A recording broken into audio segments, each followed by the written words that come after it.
What up, everybody? Hi, everybody. How are you guys today? How's everybody doing tonight? Happy Tuesday. Happy Yes. Tuesday. Let the party begin. Hey, yeah. Oh, thank you guys. One day we will start alive on time. I promise it's just not going to be today. One day, though. One day it'll be on time. I think this is the latest we've started. We're good. Yeah. It actually started a few minutes ago, so we're good. We just showed up. Welcome everybody. We got the Papas. We got Dre. Yeah, chat is Lady popping Sith already. Lord. Oh my goodness, you guys are. I love it. I love it. Yeah, chat is rolling. Yours truly, Darlin. Louise. He's the one we met at Knott's. Oh, awesome! He was the Glad one to have who got you. his scooter Yeah. fish. Yeah. So let's I hope everybody. April's here. Hi, April. I'm sorry. I'm still saying hi to everybody. Priscilla. Oh dang! Sorry.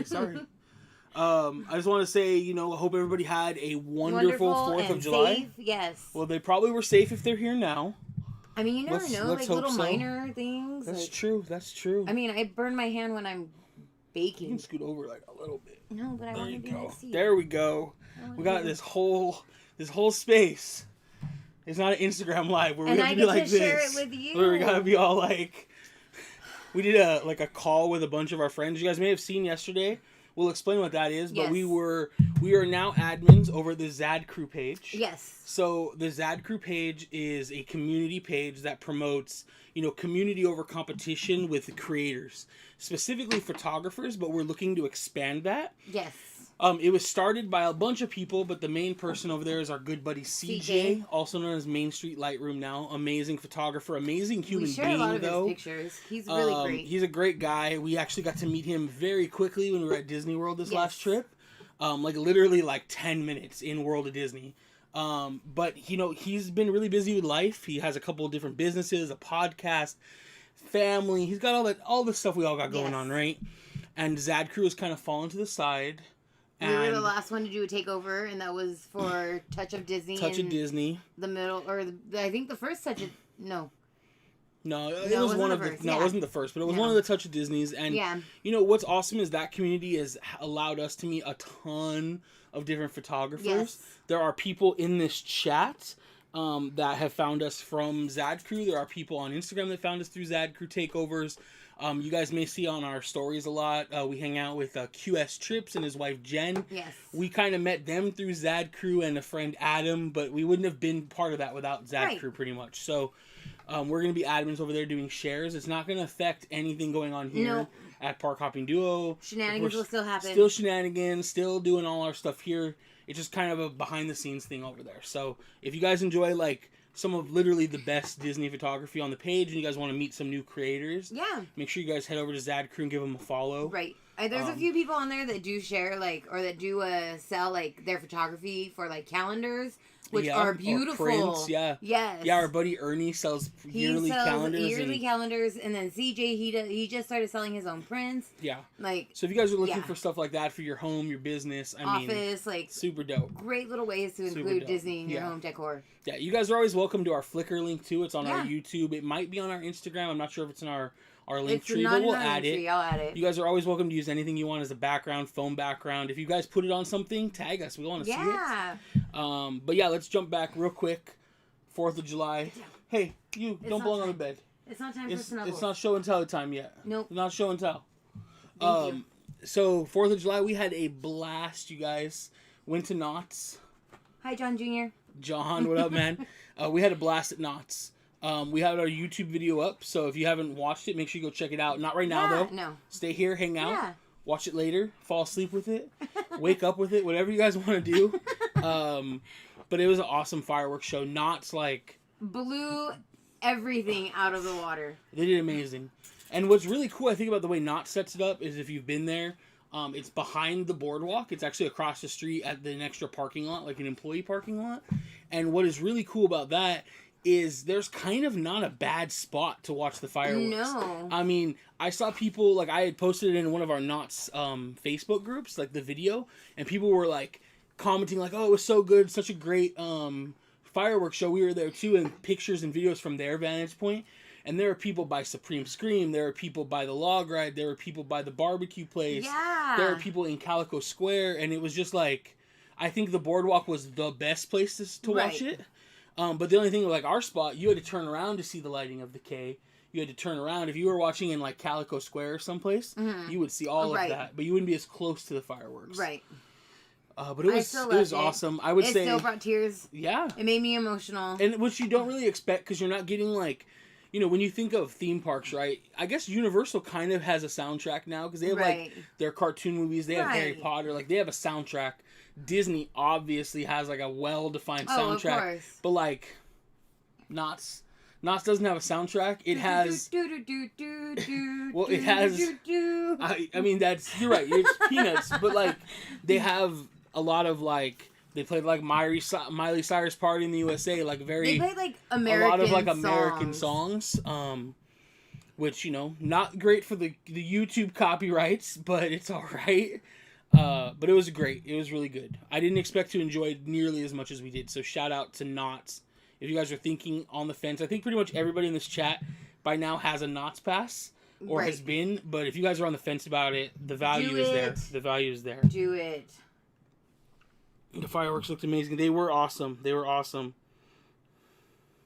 Yeah, Chris, the finale, like, I just know, like, Noah was like, okay, all I have to say is when the fireworks show's over, look at the K. And we were like, oh, okay. And so, like, finale went, and then we turned to look at the K, and then, like, you saw, you heard the boom behind us. So we, like, turned around, and then, like, all of a sudden fireworks were going off around everywhere. And then they started going off on the K. Yeah, it was really cool. It was awesome. Yeah. I loved it.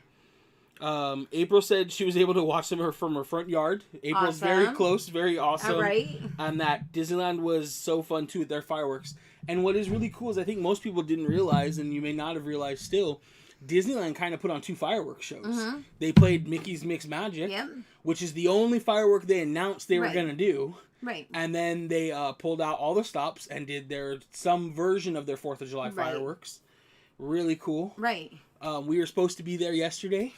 We canceled. We did not leave Knott's until 11 p.m. Then we still had to drive home. Super bad traffic. Horrible. Still had to shower. So we just decided, you know, when we're spending, and you guys know this, but when you're spending the full price ticket for Disneyland, like I'm not spending $150 or whatever it was for our park hopper to like be dead tired and get there late. Right. So we rescheduled. We'll be there Friday. Right. Got the day off of work. Yes. Told my boss I can't come in. I got Disneyland things to do. No, he's off, so he won't even know. So it doesn't matter. But yeah, so we're looking forward to that. So we'll see Mickey's Mixed Magic. We will. Excited about that. But I was totally calling it too. Like we were saying there, and I was like, "There's no way that Disney was not going to put on something for 4th of July." Like Walt was all about like American history, so there was no way that they were going to oversee that on like 4th of July. Yeah, we definitely were talking about it. Yeah. And I was kind of under the assumption that I was like, no, they're not going to do them. So Crystal was right in that case. Mm-hmm. I was like, Disney's not going to do it. They're just going to do the regular ones. Kind of bummed because we did have 4th of July there originally planned. And then we were going to go upstate to visit my dad. Out of state, I should say, to visit my dad. And we moved it. And then after we decided we weren't going to visit my dad, it didn't open back up. No.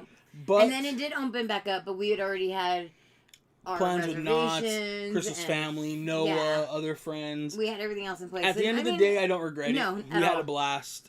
We spent way less money than we would have at Disneyland with food because we had the meal plan. So, thank you, Knott's. Yes, that was delicious. Let's catch up on some comments here. Yes. Ruth said she got emotional with you watching the fireworks. I'm glad that there's just something I'm about not like the only one. Fireworks. Good music, and then like cut you off real quick. Used to it. It's okay. I knew that Disneyland's Mixed Magic wasn't gonna make me emotional. Yeah, for sure. I mean, it might. I don't know. Like seeing it in person. I'm pretty sure it's gonna. But just the soundtrack's too upbeat. Like there's no like emotional bond. I mean, to the sounds or to the music it is, but okay, yeah. I mean it's more of an upbeat dance type, as where like. The Knott's soundtrack, like, I enjoyed it tremendously because it was the ice skating soundtrack that they just moved over. I don't know if that's how it's always been in the past, But if anybody's seen their ice skating show, they had their 4th of July special. And, I mean, I've always watched all of their ice skating specials. I'm an ice skater at heart ever since growing up. And my whole, like, growing up, all I wanted to do was be an ice skater at Knott's Berry Farm. And so, hearing the soundtrack, I was like, oh, hey! So, it was nice. I liked it. It made me teary-eyed.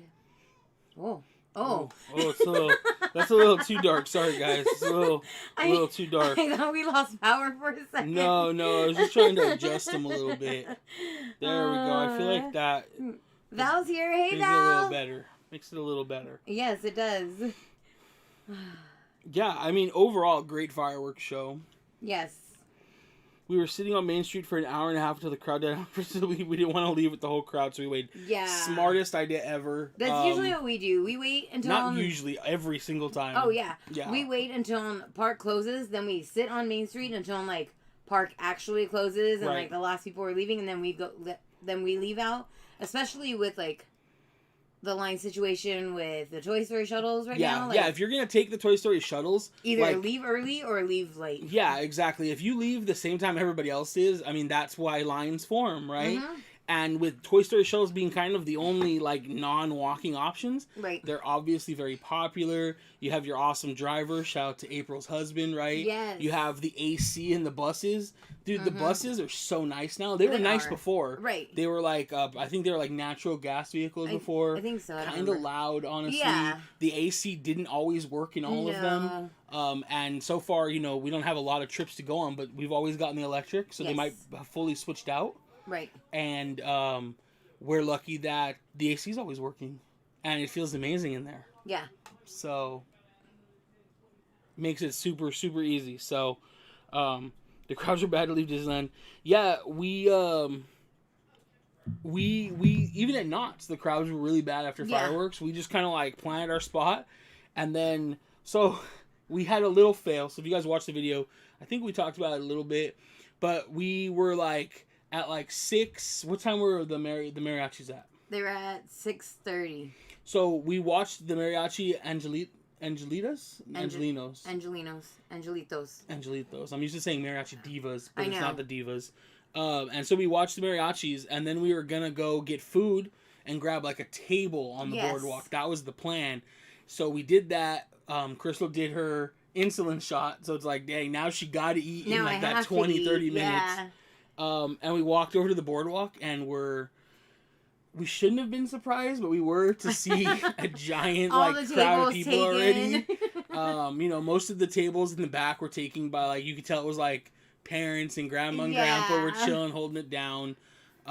We should have, you know, Disney veterans, we should have been ready for it. Right. But you think, oh, we're not at Disneyland, but you know, where did all the annual pass holders go? And that's to Knott's, right? Like, they're all Disney pass holders. Like, you see everybody out with blankets and towels, and Noah was walking around, he's like, this is the first time I've seen Knott's fireworks, like, campers out. Yeah. And Nick was like, well, duh, they're all Disney pass holders. This is what we're used to. This is what we're known for. Yeah. So. Yeah, so it was still super cool, though.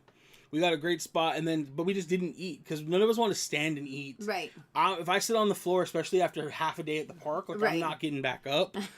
So Crystal got some popcorn to snack on. And it was fresh. It was the freshest popcorn I've ever had in a theme park. Like, and then goodness. We opted to just get dinner at Coasters after the fireworks. And I think that's why we ended up leaving so late. Exactly. But it totally ended up working out perfect. It did. It was nice. It was super good. We got to hang out with Noah and Patrick. Everybody, right? Yeah, your sister was there for a while. Yeah. We met some people. Yeah. It was a good time. It doesn't only sat in front of the castle at 5 p.m. Yeah, because that's how you got to do it at Disneyland. Yeah. For Mickey's Mixed Magic, I don't think either of us care where we watch it from. There's a lot of really great YouTube videos out there of the whole show. So I don't even think originally I was going to take a tripod and set it up and record the whole show. But I don't know. I might bring the tripod just in case. I would. But like... It'd be nice to have one for our... I feel like maybe like I'd rather like if we're dancing and having fun, like that is more fun for the vlog. Yeah. I don't know. What do you guys think? Should we record the whole show? Should we record our reactions to it? Do you guys just want to see little snippets of it? Liz is here. Hi, Liz. She just came in. What up, Liz? So yeah, let us know what you guys want to see. Yeah, I mean, would you rather have just a video of the show? A video of like... That's true. We could film it and put it up in its own video. Yeah. There's already some really great videos out there too, so it is what it is, Well, tell Rue to hurry up, get out the shower. Tell Rue I'm expecting him to be my twin. I'm wearing my shirt today. All of it. You said all of it. Okay, there you go. All of it. We got a multiple camera setup for you guys. We're good. We're gonna have the GoPro like hidden in New Orleans. So you can get the Rivers of America. Dang. We'll have a GoPro hidden over at the get that small world. What's it called? Small Planet. If they'll let us up on like Small Planet, if they'll let us up on the monorail station. Right. I love watching fireworks from up there. It's I not know. the same as like the castle, but I do enjoy it. I think I like that spot for like the big fireworks. Fireworks. Probably for like not a Mickey's fireworks Mixed show, Magic. not Mickey's Mixed Magic. No, because we've watched many fireworks shows from that monorail station. Yeah, that's like we stood up there one day. We were leaving the park and we were. It was a 4th of July. There was nowhere else to go. Oh. And we walked up there and watched it, and we were just like.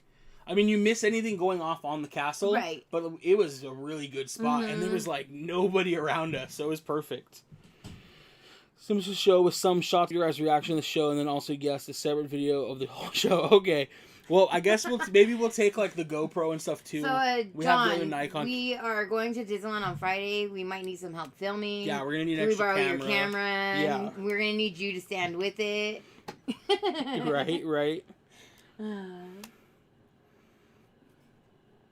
Yeah, so really good stuff though. We're looking forward to Disney on Friday. We can't move it again because the ticket expires Saturday. Yes, so, and we have plans Saturday. So we will be there on Friday. So it should be like a lot of fun. Also, did you guys notice any different look with the live stream today? I mean, we're at 60 frames a second. Does it matter? I feel like it looks pretty good. I feel like it only matters to you. I feel like it probably only matters to me too. I feel because I watch videos and I don't see the difference. I see it. I see. I know you do. If one other person in the chat sees the difference, it was worth it. We've already bought 7. Yeah, we bought 7 of those. We're going twice. We're going week. Every single day. No, I'm just kidding. We haven't bought any of the 3-day tickets yet. Oh, John says that. John, no, you don't count because you're a camera guy too. No, we're joking, Liz. We're totally. Liz says if it matters to Nick, it matters to us. Thank you, Liz. Thank you. No, we're joking. We haven't bought any of the new 3-day tickets yet. No, we haven't. We have a second. So we had bought a while back. We kind of bought most of our tickets way ahead of time. Yeah. Which has been nice because it doesn't feel like we spent as much money as we did. But it's still a lot of money, right? But it doesn't feel as bad when you did it months ago. I don't see the bank statement, so right. I feel like we're not spending anything. Tickets are just landing in our lap. To Crystal, we're just annual pass holders again. We just don't go as often. No, so we bought a bunch of our 2-day tickets at the beginning. And so coming up for the July 17th trip for Disneyland's birthday, we have a 2-day 1-park ticket. Yes. Not ParkHoppers, just regular, that we're going to upgrade to ParkHoppers. Because at the end of July or the beginning of August we're going to use the second ticket to take Mason to Disneyland for his birthday. Yeah. And so then we have some friends. We have some friends, CJ and Alicia coming in, and Q coming in from the East Coast, and then Q coming down from up north, in the middle of August. At the end of August. The end of August, the right? 27th is. So we'll probably buy 2 of the 3 days. Yeah. And use it one for that, and then maybe one for September 3rd when Halloween stuff may start. If you pay attention to the app, and there's no reason Haunted Mansion's closing for refurbishment other than that coming. So ideally, we should probably buy those tickets very soon. Yes. And make our reservation for the 3rd because we need to be ready when they announce it. 100%. And then we'll keep one ticket kind of floating around to do what we want to do with it. But I mean, that's such a good deal. I feel like we can't pass it up.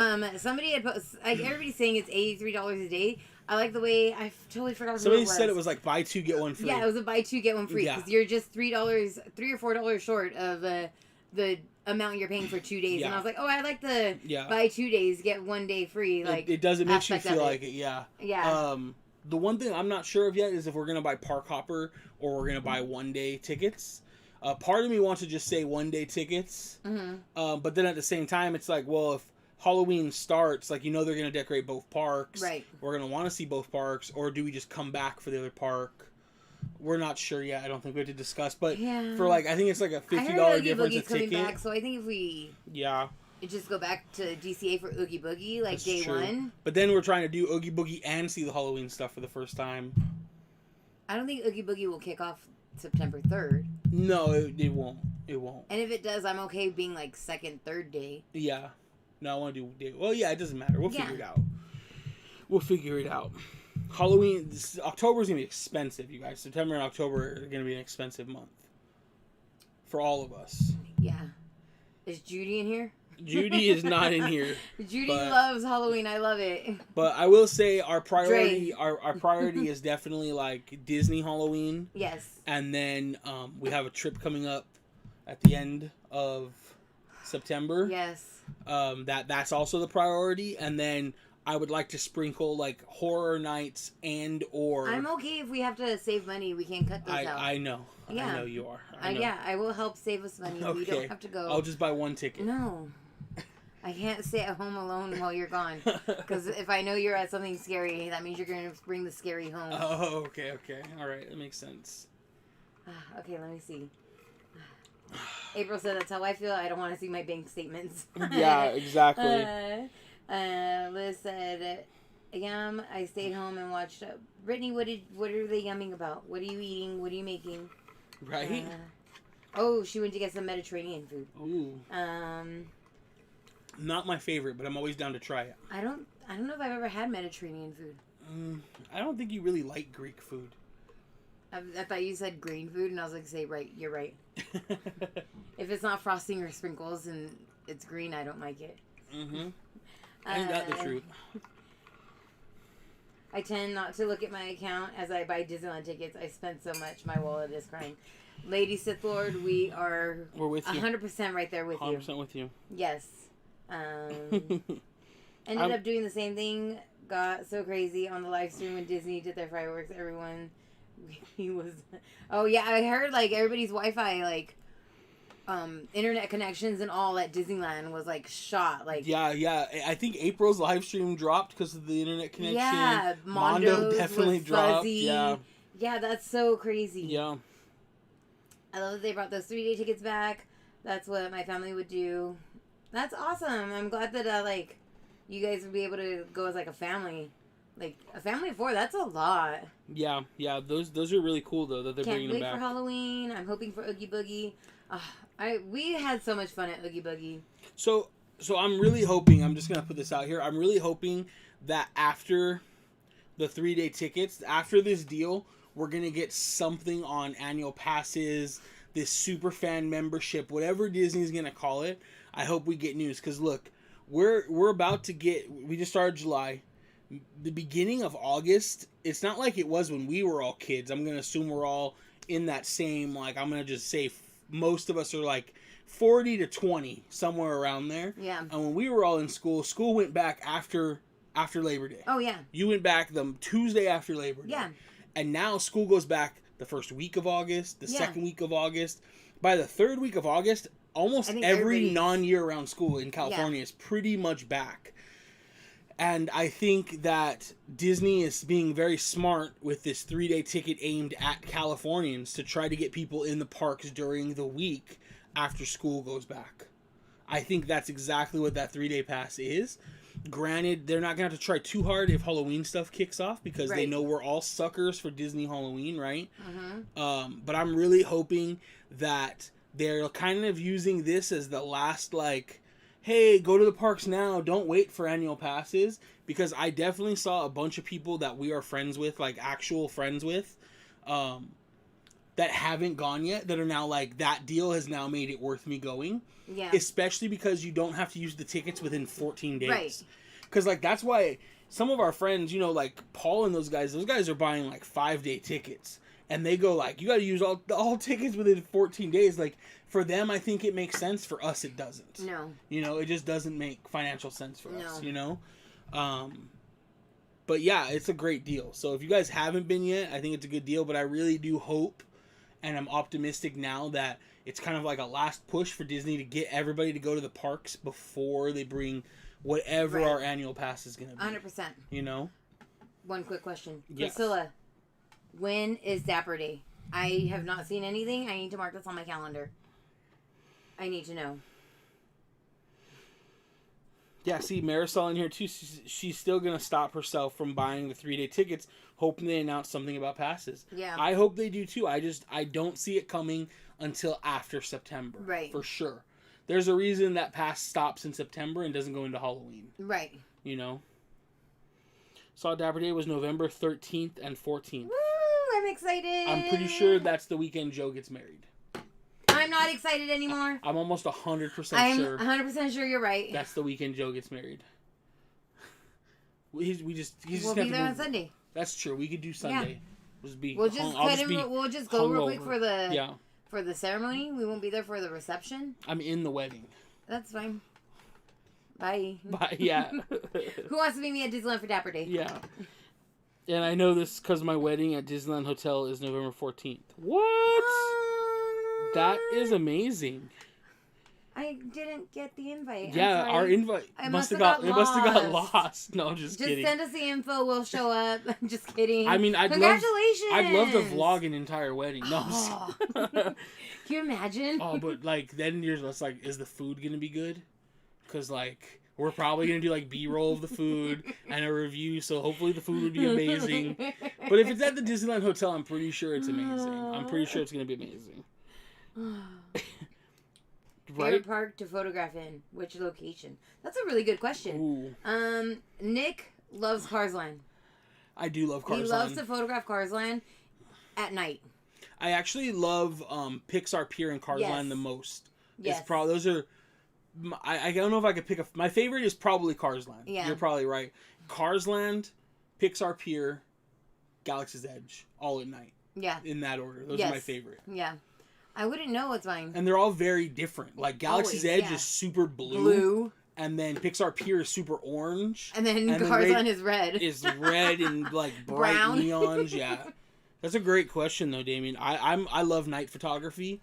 Back in the day when we first started, I was Mr. like carry my tripod, do the long exposures, and as we've gotten better and I've been able to upgrade cameras, I've become more of a like, how much can I push this night photo handheld? Like that's kind of like my thing. Like if you guys saw that Avengers picture we posted like last week, like that was handheld, and the only place I feel like you can really tell is in the sky, but Instagram hides it, so it's fine. What about you? Oh wait, hold on, I totally got oh yeah, we did say Lady Sith Lord is the one that's getting married. Yes. Okay. I don't know why I thought I congratulated Priscilla. I don't know. If I did, I'm sorry. Congratulations to Lady Sith Lord. We still want our invite. We're still gonna vlog the wedding. We're just gonna crash it. We know where the wedding's at now. All right, we know the day. Right. We'll just hang out there all day. Me, I like photographing parades. That is my favorite thing to do. Yeah. I'm a run and gun person. Are you? I feel like I am. Okay. I'll let you. Yeah, okay. I'll let you think what you think. I mean, I don't think of you as a run and gun person, but I do know you love to photograph parades. I do. And shows. You do like to photograph the shows. Yeah, entertainment. I love. Yeah. I don't know. I don't really enjoy photographing shows because I don't have a good zoom lens for it. And there's other people in the pictures. Parades, I do love photographing. Though. Yeah. But again, I'm a night photographer. Right. That's what I like the most. Right. So when Electrical Light Parade was out, I have Paint the Night hard drives full of Electrical Light Parade photos. Unfortunately, Paint the Nights, we only photographed twice. And the first time was at Disneyland when it first started. And I loved every photo I took. Yes. And then the second time was at California Adventure. And the spot we watched, it was terrible. It was dark. I had just, literally weeks before that, bought a brand new camera. And I was not locked into the settings yet. So I wanted to call out one thing though. Brittany said we were thinking about how it would be roughly 900 for us three, and then Graham says plus 900 in food. That's very accurate, especially over 3 trips. Yes. I mean that's pretty close, especially for 3 people. Chris and I spend a couple hundred a trip on food usually. It seems like. Okay, I give you mad props. I could see the quality in the video. Right? Yeah, it looks better, right? It looks a lot better. Yeah. It's a learning experience. Next week, we're going to have all new sounds and stuff to play. It won't just be this music. Like, it'll be more than just this. I want to bring in some new sounds and stuff like that. Have some real fun with it. Right. Brittany did ask, is downtown Disney busy during the week? April would be the one to ask that. Like, it's really not too bad from what I've seen. From what I saw today, it looked pretty bad. Okay. It didn't look horrible. Because everybody was trying to go busy. get those soap dispensers probably that were already sold out. Yeah. But yeah, I mean, I say go during the week over the weekend. That will definitely be your best bet. So David, when are you going? I'll meet you there. David and Karen said, I heard your favorite Hungry Bear opened. Have you gone? We haven't yet. No. We will on Friday. Yes. Absolutely, for sure. For sure. You're 100% right. Hungry Bear are one of our favorite spots in the whole park. Right? Just the atmosphere, sitting up on top of the second deck. You have Mark Twain, canoes, everything going by. The train steams by. Man, it is the great, especially after they added all the shade up there. Right. It kind of used to suck a few years back. Right. It'd get hot up there. You had to We find the go for shady dinner. spots. Yeah, and feed the feral cats. Yeah. You know, the Disney cats. April said downtown Disney is not as bad as it is on the weekend. So, yeah, it's pretty good. Everybody can swing by the Rose Court Garden. I don't think they're going to let us in. April said that we can blog her wedding in Vegas. Oh, dang. There we go. Right? I'm down. California weddings are too expensive. Yes, 100%. Vegas weddings are so much cheaper, and you can vlog mine. Only if we can get Abby dancing. There we go. There we go. We know she's a little dance machine. We have definitely been wanting to go to Vegas, too. I know. I was actually looking. We love to stay at the MGM Signature. We haven't been in a few years now. There are a lot of other great options, but we love the MGM Signature just because its location, the quality of the rooms. I love it. The hot tub in the room. I go for the hot tub. You know, lay in it all day. They usually upgrade us to like a top level floor. So nice. One of these days, I actually want to get the balcony, and then at night, I want to open it and fly the drone out the window. It's like super illegal though, and whatever. And you just told everybody on the internet. These people aren't gonna rat me out. These are our friends. So are we gonna? These are as Dom would say. This is our family. I got family. We don't got followers. We got family. That's what we got. You guys need to watch Fast 9, and in a couple weeks we'll do like a Fast 9 live. Yes. Oh my gosh, you guys. Familia. Exactly, La Familia. If you play the MGM casino games, you get points. Exactly, free nights. We don't gamble, we just drink in Vegas. Yeah. Can I get a stamp card for, yeah, they for the amount of drinks I buy? 100%. Barbecue chicken salad. They even have a really good barbecue chicken salad that's top tier. I think. Ooh. Awesome. We had to try it out. So Carlos said, aside from the park's favorite spot theme to photograph, I enjoy photographing buildings. Like, I think the most. Yeah, I enjoy photographing characters. Outside of theme parks. Oh, outside of theme parks. Characters. I would probably say cars. Oh, yeah. Yeah. I like photographing cars. Crystal's pretty good at car photography, too. Families. Yeah. I shoot families a lot. Especially kids. Yeah. I like to frame them. Yeah, shoot them. And then shoot them. You know. Keeps them quiet. Yeah. Helps the parents sleep at night. So I have, this is something I've been thinking about for a while, too. And you guys can let me know in the comments. I have a lot of photos that I need to edit. Yes. Like, a lot of photos. Dude, I try to go through and like edit what I can when I can, but it's like I get backed up and then it's like, oh, we did something else. I gotta do the new thing. And Chris will be like, oh, what's for Funko Friday today? And I'm like, oh, I didn't edit anything. Let me go edit it real quick. And you know, luckily I have like a lot of presets I've created that make editing pretty quick. But like I get bored editing. Like I sit in my computer's right here. You guys can't see it, but like I sit here all day. I work from home. Yeah. So, like, I don't want to sit there and edit. So, what I was thinking is if you guys are interested, I could set it up to where I could do a live editing so you guys could actually watch us edit photos. So, I would have the camera on me or us. If we could get you over here, too, we could shoot this I'm way. perfectly fine if you're the one because I would think we need to see the monitor. Yeah, I can set it all up. Okay. The camera won't be on the monitor. The way I'm recording right now, I'll record the screen. Just how when I press this button, sharing our screen. Oh. Right? So everybody's like, oh my god, what just happened? Right? I know, right? I would just have it sharing our screen. And so we would be in like a little corner. So if you guys are interested in that, I would love to do it and talk you guys through some of what we're doing. Do you edit in Lightroom, right? I do edit in Lightroom. I bring them into Photoshop occasionally if I need to replace a sky, which I don't do very often. People are loving it. Okay, cool. And it won't be a Tuesday. I don't want to take away from Talk Tuesdays. It'll maybe be like a Friday night or some day we're not doing something. Yeah. Just hanging out, editing. You guys can come in, come out. I'll put some like low music on, so it's not boring in the chat. And like you guys can ask questions. And, I kind of want to...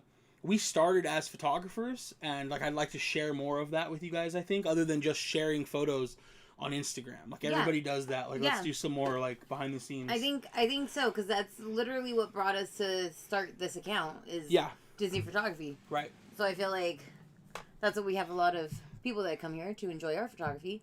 So we might as well share with them. Okay, awesome. I want to hear some funk. We can get the funk going. We can get it going. Set the mood. Yeah, okay. Cool. I'm glad you guys are down. That seems like it would be a lot of fun. Yeah. I should probably... I see that John said he enjoys watching editing streams in Twitch. Like, I should probably set us up a Twitch. Right? Like, I've never thought about streaming to Twitch or Facebook or anything like that. My foot is really itchy. But maybe we should look into it. Yeah. Because we use OBS. Most of you guys probably don't know what that is, but it's a software that would allow us to stream to multiple things at once. So that might be worth it. I just got to figure out how comments would work. Right. You know what I mean? Right. I mean, we can sit down and talk with Chris. That's true. Chris and Mondo's using something else, but Chris uses OBS, so... Cool. Yeah, that way you guys can see more of the photos too, in a better quality than not just on Instagram, you know? So that'd be fun. For sure. All right, I say that we've been rambling on. Let's talk about what today's live is about. Yes. So Chris and I were talking about not your geos. That's a different live. That's a different live. We were talking about how it'd be cool to have like different themes going, right? Yes. And I think one that's a lot of fun is for us to all be able to sit back and pretend that we're Imagineers. I think legitimately the greatest job in the entire world would be the guy that gets to design Disney attractions. Honestly, any attraction for any park, but with the Disney or Universal budget. Yes. Like, to be an Imagineer for Disney, right. I think is like one of the greatest like jobs in the entire like galaxy 100%. Universe, right? Yes. And what we'll want to start doing is doing a poll on Instagram. I got to figure out how polls work on YouTube too. I don't know how to do them. I don't know if you have a certain amount of subscribers or not. But doing a poll of like what lands you guys want to talk about, like Re-Imagineering. That's what we want to call the series, Re-Imagineering. So we would take the part of Imagineers. We'll pick a land, and you guys can jump it in the comments too, and like, hey, like this is what I do, or that's a great idea, that's a terrible idea, or leave it alone. I like it the way it is. Right. And we were like, well, should we do a poll? And it was kind of like a last minute thing because we weren't sure what we wanted to talk about today. And I was like, well, you know what? I think there's one land we can all agree really needs some love, and it would be Tomorrowland at Disneyland. Definitely needs love. Definitely needs a facelift. I mean, to be honest, Tomorrowland at both of the U.S. parks needs love. But since Disneyland's our home, we're going to talk about Disneyland. We are. So if you guys like that idea, we'll do more. If you guys don't like it, we won't do them anymore. Right. But I think they could be like a lot of fun. And everybody has an opinion on it, I feel like. So, Liz, I got you on poses. I'm the one that does all the posing. Nick does all the editing. Yeah. It makes a great team, so I got you. Priscilla, thank you for bringing your sister and her boyfriend. Welcome, Vanessa and Nico. Welcome. Love to have you here. Awesome, yeah. And so Frito. I love it. Yes, everybody, hit the like, people. Your background is fire. Thank you. Yeah, this is our travel wall. You guys can't see it too much from here, but we have like a scratch and sniff. No, I don't know what it smells like, but it's like a scratch off poster at the very top. That's what's up here. This map. Yeah. So we scratch off every time we visit a state together. Too. It is our bucket list map. At the bottom, it has like all the landmarks that you've hit, and then we just have different photos and some Lego sets that we built. But yeah, some cameras. We like to collect vintage cameras. Yep. Who knew, right? A lot of them come from like family members too, so it makes them a little more special. Yeah, it's pretty cool. So, where would you start? All right, so Tomorrowland. The first thing I do take out the submarines. No. Oh. Step 1 is take Astro Orbiter out. Yes. And put it back where it up. belongs. It goes back up top. It goes back up where Disney World's is, where ours started. Yes, I 100% agree with that. It gets completely rebuilt in a more, like a theme that matches what I envision Tomorrowland. I want our Tomorrowland to look steampunk. So we didn't discuss this at all. No, yet. we haven't at all. We haven't discussed this, but we're on the same This is why mindset. we're husband and wife. And I think it's because when you guys think about the way Walt designed the park, right? And the way most theme parks are designed, like even Knott's for Ghost Town, you're taking a very specific time frame and saying this is what the land is like, right? Yeah. So Frontierland, it's timeless because it's literally a part of time picked up and put down, right? This is what the Wild West was like. And then you have New Orleans Square, obviously, is like a very like 1920s to 1940s New Orleans. Right. And that's there. Critter Country doesn't matter, right? It's its own theme. Right. And then you have Fantasyland, which, kind of the fantasy theme has like a 1600s to 1800s. Right. But definitely that like 1600s. And then you get into Adventureland, right? And you have like a very similar theme that's kind of timeless as well. Very 1920s Morocco, jungle, India, depending on your park, right? Very like colonial British feel, right? Yeah. And then you get to Tomorrowland, and it's supposed to be the world of tomorrow. Right. But like that changes so often. I feel like to successfully make a world of the future, you'd literally have to be invested in reconceptualizing that every 10 to 20 years. Right. Like on the dot. Right. Because the last time they redid Disney, and it's probably 10 years, not 20 years. Because in 1999, Tomorrowland reopened. Right. And it's been out of date since we started going as pass holders. Yes.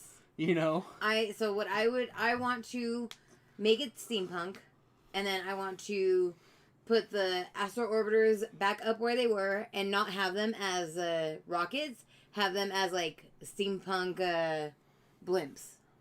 Oh, I like that. Yeah. Like the Zeppelins. Yes. The Zeppelins. Yes. I like that a lot. That's what I would do. I was going to keep them rockets, but I would be open to them being like Zeppelins too. I think that's a cool concept. Thanks. I think that's pretty cool. I'm proud of myself. I'm glad we both agree on the steampunk. Yeah. So if you guys are fans of all the Disney parks like we are, of course you are, or else why are you here, right?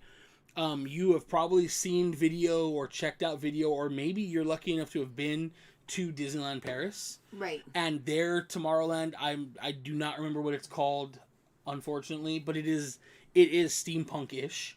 And it's it keeps it timeless, right? It's futuristic without a time frame. So it never goes like really out of style, which is really smart, I think. So let's see. I'm going to catch up on some comments here. We're booking you guys for Christmas picks then. Absolutely, Liz. Yes. You can definitely book us. Let's see. Bring back the People Movers is what Damien said. And I haven't gotten there yet, Damien. But in my version of Tomorrowland, the People Mover is 100% fixed up and running again. It's back up just like it was. Let's make it Cocolandia. Bring back an updated People Mover. So People Movers are definitely popular. We have like 3-4 people like People Mover. And then we have Cynthia says, I don't even know what People Mover is. Cynthia, the People Mover, if you've been to Disneyland, you'll see some track overhead when you walk in. And the People Mover was a very slow moving ride. You sat in it and it was like multiple cars. And it just moved around. Oh, that's what it's called. Okay. And you just kind of moved around the up part of Tomorrowland. You moved through all the buildings. They had different scenes. You moved through Star Tours, Space Mountain. Mm-hmm. You moved through every ride, every building pretty much. Yeah. And then you get some outside, and it's nice because you're sitting up. You get to like kind of look down on it. It felt like an electric ride, but really it was just like track driven. And it's still open at Disney World. Disney World still has it. They may have the only one left, I think. I'm not 100% sure. We love it there. It's a slow, boring ride, but it's just like, I don't know, there's something just awesome about it and very nostalgic. And I would absolutely bring the People Mover back. In your version, does the People Mover exist too? Yes, 100%. I love the People Mover. Okay. And the Sky Cabins will be back too. Damien said that he loves the new video quality. Thanks. Oh, the sky cabins. Those stay out of mine. Those aren't coming back in my version. Yeah. I really like Memory Amusements. Let's make it a Cocolandia. I mean, my nickname's Coco. We got married on Day of the Dead. I'm okay with it. Day of the Dead, right? David and Karen said, take out the subs and have a whale show, right? Just kidding. I know how much you love those whales. Krista would love some whales. It would be like the Star Trek movie where they have to like rescue the whales. It'd be like something like that. But to get onto that, I would absolutely take out the submarines. That in my version, I don't know what goes there, but those don't. I feel like I would still need some like type of underwater ride, and like whether it's like you're inside a capsule and like you go floating around, like small parties, not like a big submarine, like a little like ball thing that holds a party of 6, and like it floats around and it like goes over, like it's like an educational type deal. Educational? Yeah. What is this, 1960s Disney? It's the teacher in me. What movie is it themed after? No, I'm just kidding. Oh my gosh. You know what though? I will say the movie that's not out yet. I will say if you make a steampunk land, keep the submarines and retheme them to Atlantis like they should have been. Oh yes. Give it the Nautilus. I think retheme that it to would the be awesome. Atlantis, and like make it awesome like that. Yes. You know I love would that. work too.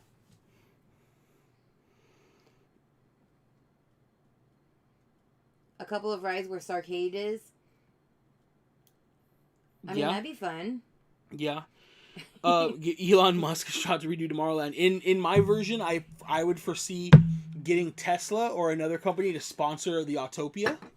And I mean, as a car and gearhead, I enjoy the smell of Autopia, but the sounds of it kind of ruin the sound. Yes. The sound of my future does not sound like Yeah, like 40cc engines, you know?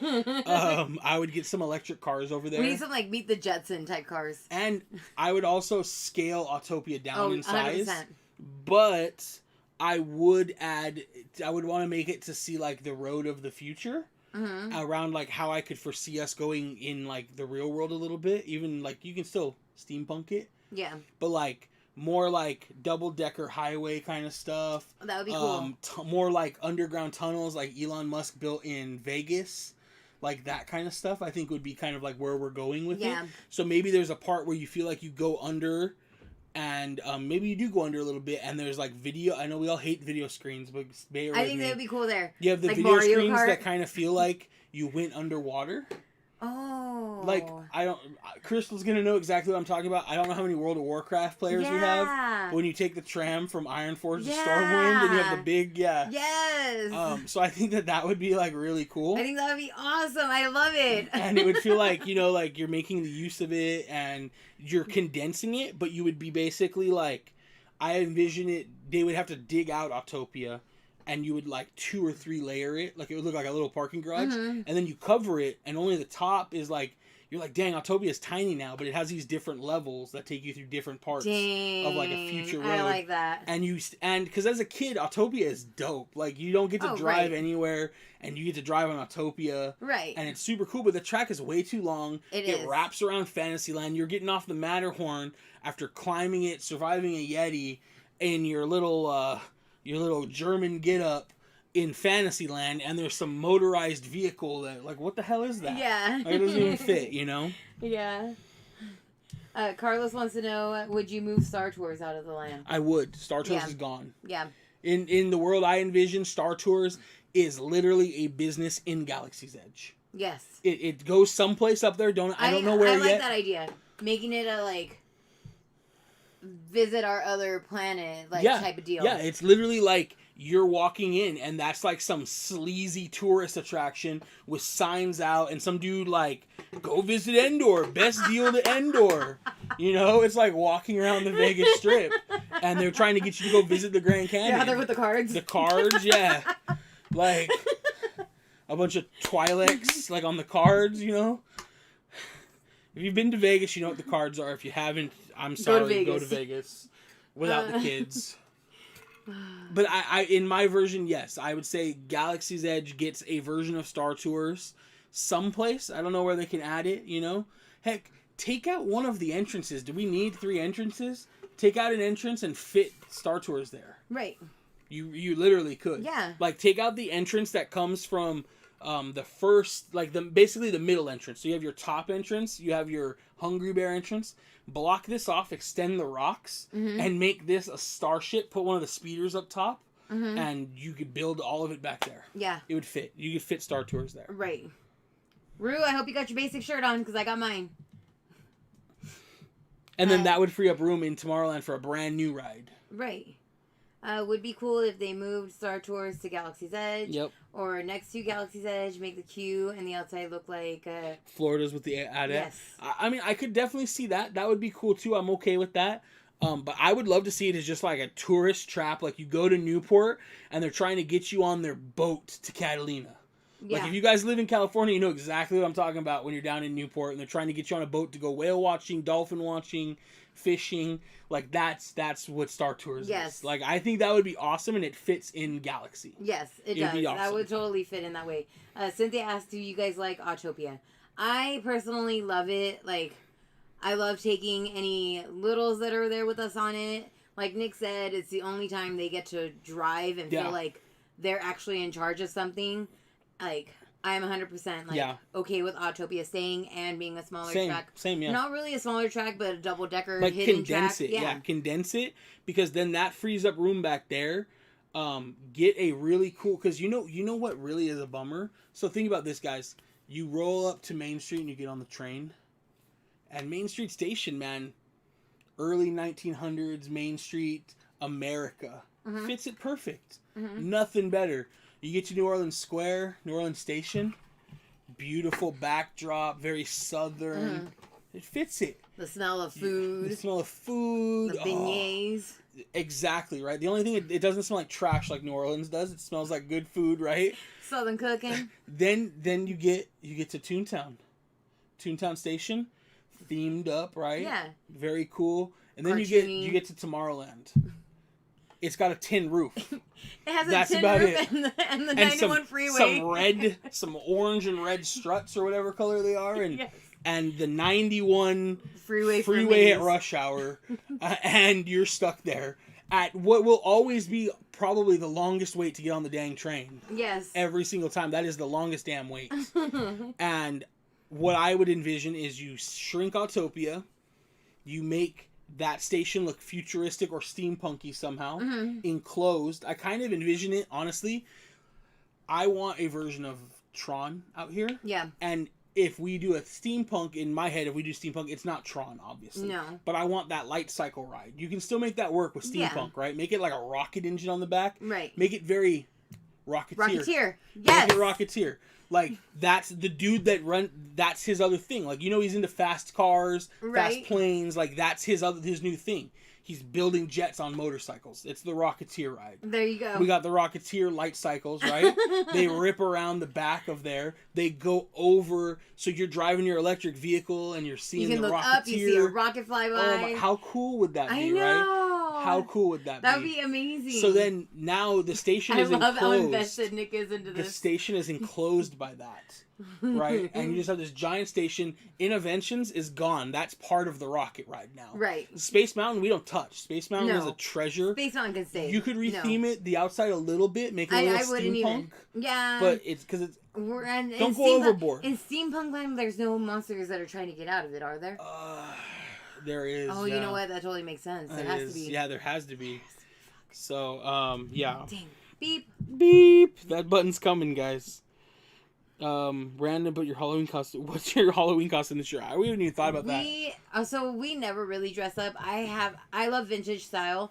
So I do have one or two circle skirts that are Halloween themed. Yeah. That's what I usually end up wearing. Yeah, I kind of want to be Baymax. You should. I do have like a mouse ear like headband. I have deer headband. But just like when I worked at the preschool, I literally was Boo every year so that all I had to do was show up in pajamas. But yeah. Sith Lordly, that's so difficult to say the first time. Sith Lordly, which is Lady Sith Man, it looks like. She said my babe is here, so I'm going to assume. Nice to meet you. Nice to meet you. He said, yo, I heard this was the place to be, and I heard World of Warcraft. Yes. Absolutely. For the Horde. Sorry, we changed. We used to be Alliance. We are Horde. Christina says, I love your ideas, Nick. Thank you. Carlos, I like that idea. Cyberpunk theme? Cyberpunk. And you know what? I don't think Cyberpunk's going to go out of style either. I think that's a really good idea. Make it like Cyberpunk, but not like a cheap knockoff of the video game. Like very like futuristic neon Tokyo. Right. I don't think that'll go out of style because anime's been doing that since the 70s. Right. And it doesn't feel out of style. So I think that would be unique. And if you did something that way, I still prefer a normal traditional steampunk. But if you did some kind of cyber steampunk, that could be interesting. You get some neon lights because Disney doesn't have very much neon. No. You get a little neon over there. Right. And you could do like a cyber theme punk Tron cycle then rather than like theme punk jet bikes. I really like the Rocketeer idea. You really have to invest in the steampunk idea though for that to work. Yeah. You know? But in a world where we have like some kind of electric vehicles rolling around on the ground and you have blimps like Zephyrs going around up top, it works, you know? Yeah. So Frito is totally invested in you. He said, hire the man. You sound official. You know, I honestly... Disney designer. One of my favorite things is Disney history. And it's a mess, so I'm not going to try to dig them out. But I have a lot of books on the concept art of Disney. And it obviously started with Walt. Right. And his amazing ideas and the people he brought in, the early Imagineers. And I love their early ideas because they're very doable. Right. But like when they really hit their stride, which is unfortunately after Walt was gone, and the company's making millions and millions and millions of dollars, like if you guys, I really need to set it up so I can share my screen at the same time. Yeah. And bring like a wireless mouse to pull it all up and have it ready. But like when they were designing Indiana Jones. Yes. Like that was originally going to be 2 rides. Oh. And they went like, it would have cost them like $1 billion to basically retheme Adventureland around Indiana Jones. But like the ideas they had the Jungle Cruise going into the Indiana Jones ride. So you're on a mine car from like the second movie going out of control. In the back, you see the train go by. So it'd be like, from the train, it'd be like you're going through, like I just got chills thinking about it. Like that's how much I like, no joke. Like I have chills. Like that's how much I love thinking about this kind of stuff. But, like, the train would go by, and it would be like when we go through Critter Country, kind of, right? You go through Splash Mountain. Right. But, like, you would see, like, this adventure unfolding, right? Rather than just some animatronics dancing, right? Yeah. You would see an adventure unfolding, carts going by, and then from the boat, like, you'd be, like, avoiding, like, a waterfall or something. Like, you guys drifted into an old mine or something. Like, and they looked at it, and that was right when our good buddy Michael Eisner, my favorite... That's right when he was trying to mop up the mess that was at the time Euro Disney. Yes. And they scrapped that, and we're still lucky we got an amazing non-scrapped ride with Indiana Jones, because that was kind of like the last great ride for a long time. If you guys think about it, that was the last great ride. Mm-hmm. Until, I honestly, and I mean this, that was the last great ride until Radiator Racers. I can see that. Or, I'm sorry. Either Radiator Racers or Tower of Terror. But, like, I feel like Racers is more grand than Tower of Terror was. You're more immersed in it. Like, that was the last ride. Yeah. And that's, like, around the same time, like, that opened, and then the Tomorrowland redo. Mm-hmm. And, like, for you guys that don't know, the Tomorrowland redo was supposed to be so much better than it was. Yeah. But because of the financial problems in the Disney Euro Park, at the time it was still called Disney Euro, the worst name ever, right? Yeah. They had a lot of money issues, and to kind of like, they scrapped everything, and half the things just got paint put on them.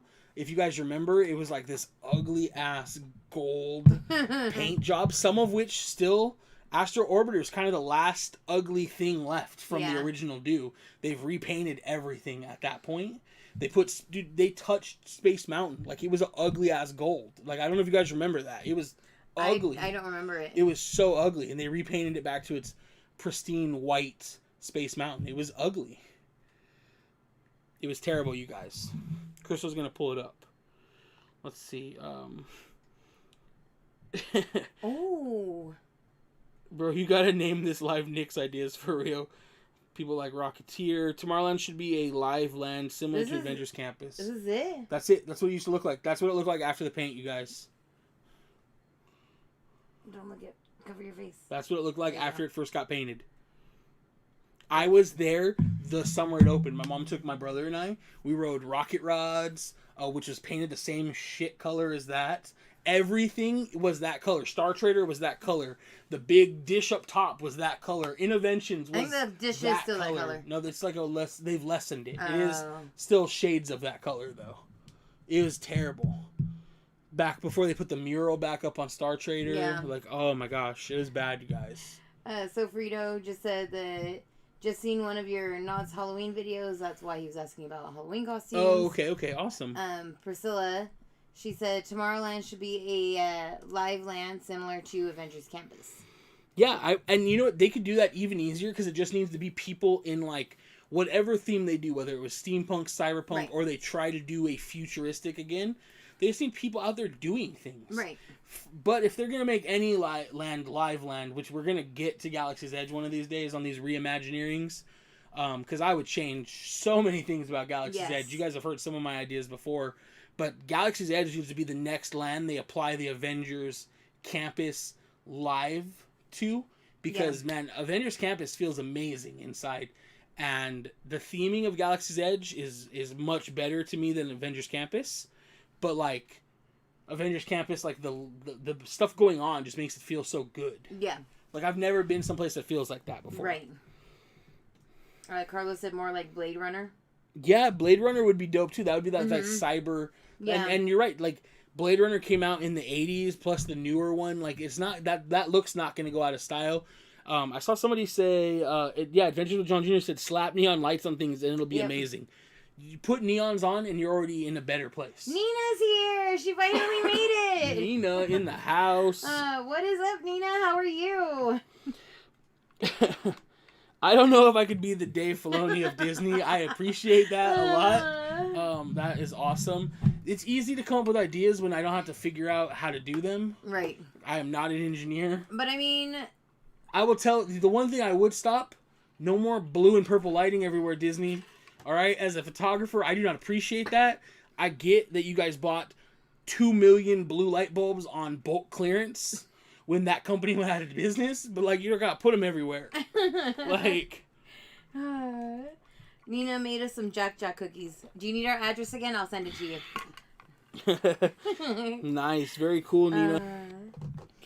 Yeah, we're just talking about how we would reimagine Tomorrowland. Back in the day, what I really wanted Tomorrowland to do, if you guys probably are mostly Marvel fans, before Avengers Campus was a glint in our eye, before we even knew about it, I imagine them revamping it as the Stark Expo. Yes, we did have that talk. And this is like way back in the day. Yes. This was when you could see like the Hall of Armor in when Avengers first right, like released. When they first started like you could meet Thor, dude, the Thor meet and greet. Oh my god! Right? Has anybody ever seen that Thor meet and greet inside? Why that's not back? Like, yeah, you should have been So for anybody that hasn't seen it, anybody that has not experienced it, you went into a room with a group of like 20, 30 people, and you're in a half circle.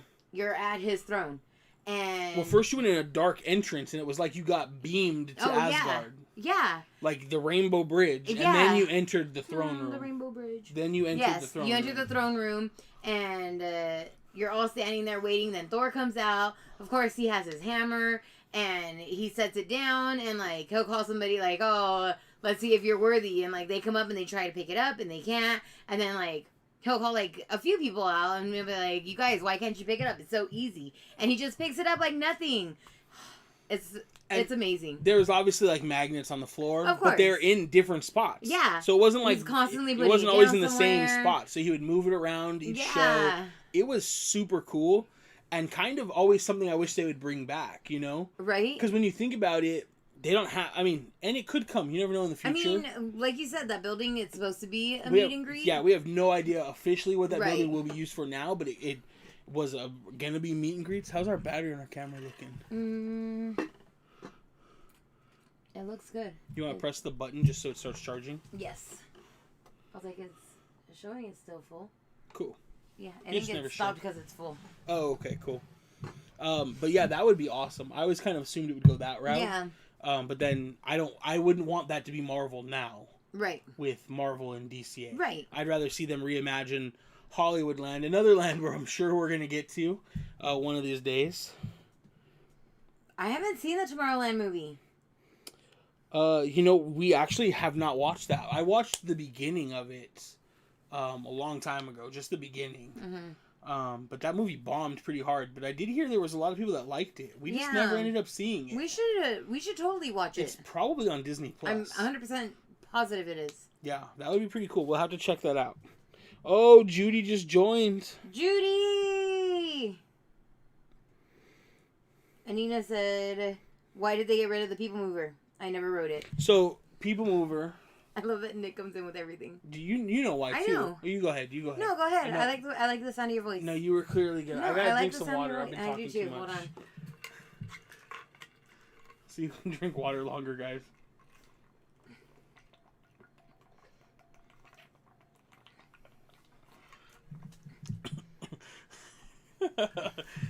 I already won. You took your... I know. It was worth it. Go ahead. I'm sorry. I didn't mean to cut you off. Go ahead. It's available on September 3rd to watch. Good to know. Oh, you think it would have already been there, but it must have had to deal with like Netflix or something still. All right. So the People Mover, the track was like breaking. Case in point, like why they had to get rid of it. So they pulled that out, started to lay a new track for rocket rods. I never rode rocket rods. You have? Can I tell the right story? Yes, go ahead. Crystal's very close though. Very close. I'm never right, guys. I can never be right. So with rocket rods, they actually didn't pull the track up. They should have pulled the track up. So they pulled People Mover out to make rocket rods, which was a ride that was really whack, but it shot up and you did a wheelie, which was cool down the main But it wasn't strip. every time. Right, because the track started breaking. Oh. So they didn't reinforce the track, and they rushed it because there was a new ordinance coming in from Anaheim, or maybe not Anaheim, but the overall, like, OSHA, like, whoever oversees theme parks, safety, that was basically, like, your ride has to bank. So if you guys, we've all probably ridden, well, not all of us have ridden Test Track, or Radiator Racers. Right. You'll notice the ride banks, and that's how it keeps its speed up. Well, Rocket Rods was slapped on the People Mover track, so it went really slow around the corners, and then it shot forward in the straights, and then when it got to the corner, it went and it turned slow. And GM and Goodyear sponsored it, and they had to replace tires like in the first couple weeks, and they bounced out of the deal because they're like, we can't. This is like, we're gonna waste our whole like sponsorship budget. Yeah. And the pillars were not built to handle the acceleration of the rods, and so it was just a bad oversight. And again, like that was right when Disney was trying to cut costs because of Euro Disney. Yes. So it just didn't work out. Rocket Rods was an interesting concept. You took the little elevator up and you got on it just like you did the People Mover. Right. But it was a crappy ride. It was literally like fun, slow, slow, slow, fun, slow, slow, slow, fun, slow, slow, slow. Like every time it turned, the whole thing was like, it was really weird. So, yeah, that's why People Mover went. Those are damaged. That's why People Mover probably won't come back. I would love to see Disney refurb the tracks. Right. They probably have to take them all down at this point and then refurb them. I will say we've seen Disney working on the tracks, not recently, but in years past, where the tracks meet the show buildings. Yes. That could be because the tracks were starting to separate and leak when it rains or something. But I remember initially, like in 2019, early 2020, you could see them working on the side of Buzz Lightyear. Yes. And it kind of ended up being they just did with the face, and that might have all been they were doing, right? Cleaning it up. But I remember there was a lot of talk about, well, are they going to refurbish it, or is it coming back? Yeah. But I think if they do refurbish Tomorrowland, that the People Mover is coming out, unfortunately. I don't think we'll get it back. No. Damien asked, do these fans really work? These fans are amazing. Oh, let me tell you about the settings on this fan real quick. So that probably sounds terrible. Sorry. There's 3 settings on this fan. I can't show you guys because I don't have my hair down. Will my beard blow in the wind? Nope. No. First setting is Ariana Grande. Second setting is Beyonce. Third setting is Mariah Carey. Yeah. So, depending on how hot you are, Yeah. you get to pick your setting. These fans are really cool. They're rechargeable. They come with a rechargeable battery, so you just plug them in mini USB. You should put the link onto our... We really should. I'll put them up. I'll put them up for sure. Yeah. Leave the Buzz Lightyear right alone. That's one of the few I dig. So, Rue, I agree. I think that we have Toy Story and we have Spider-Man. Mm-hmm. So we have kind of like two shooting arcade rides. Right. I would love to leave Buzz Lightyear in there. Revamp it, though. Yeah. I would like to see some, like, quality animatronics. Oh, yes. The only Buzz we get, really, is in the beginning. I actually think it would be cool if you were taking the role of becoming a Space Ranger, just like you are now, but all the Space Rangers are the little green alien toys. Like, I think that would be funny. And so, but yeah, I would leave it pretty much the same. I would leave it not screen-based. I would leave it like it is now, but I would add some screens to it that do things. Like, there would be more things that happen when you shoot things, other than a box opening and some weird...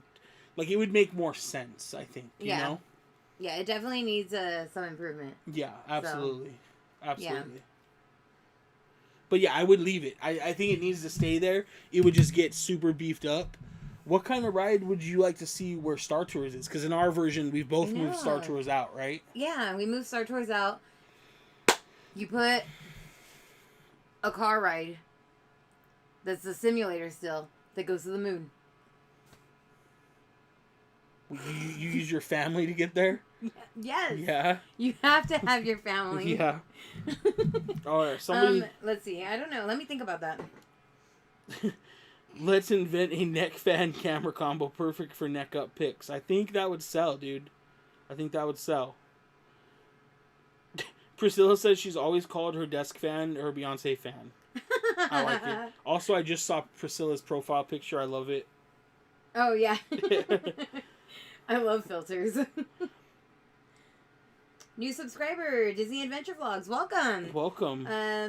Some days it can be crazy in here. Some days it's really Disney themed. So today's one of those days. Today's more Disney themed, yes. Yeah. Bring Tron.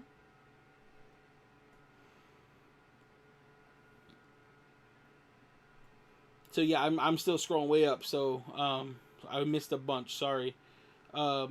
Rocket rods were cool for the few months it was open. Those turns were so slow. So yeah. He totally wrote it too. I did enjoy rocket rod wheelies. They were cool when they worked. They were cool for sure. I think the first time I rode it, we waited like 2 or 3 hours to get on it. I never rode it. Yeah, it wasn't around very long at all. No, at all. It was like one of those random things too. Like growing up, I think we've probably told this story before. We have some newer people here too. I did not grow up a big Disney fan as far as like the parks. My family took us to Knott's and Six Flags because we enjoyed like roller coasters more. I didn't really see the detail and like the love in Disney until like I started dating Crystal and she got me hooked. And even then, it took a little while. Mm-hmm. Not that as a kid I hated Disneyland or something. Don't get me wrong. Right. I still appreciated going, but I would rather go to Knott's, which is very strange to say. But it was just the way it was. But I remember they did the remodel. My mom was like, "We have to go." Yeah. And I think 99. I think honestly, my mom had just beat cancer the first time. So I think like she was like, I'm not sick. Let's go to Disneyland. I think that's literally like what it was. Right. So it was just me, my brother, and my mom at Disneyland. So and we rode it. It was like a 3-hour wait, but I think like we rode everything else anyways. Like the waits were never that bad. It was so right. But it was like the first like week the park reopened. It was like it was within the first week of the reopening. Now I understand why you are the way you are. What? Day one, let's go. Oh yeah. Everything. Buzz Lightyear took my favorite attraction away from me as a kid, the 360 theater. You know what? That was a pretty cool. Some of the old Tomorrowland stuff is pretty cool. Where Star Tours is, it was the Journey. It's where you got shrunk down. In Journey to the Center of the Earth. No, Journey to the Inner Body or something. I don't remember. I still haven't been to Disneyland since it opened. You are missing out, dude. You gotta try to go at least one day before they really kick capacity back up. Yes, 100%. I highly recommend if you can just go one day. You want to hear a funny story real quick?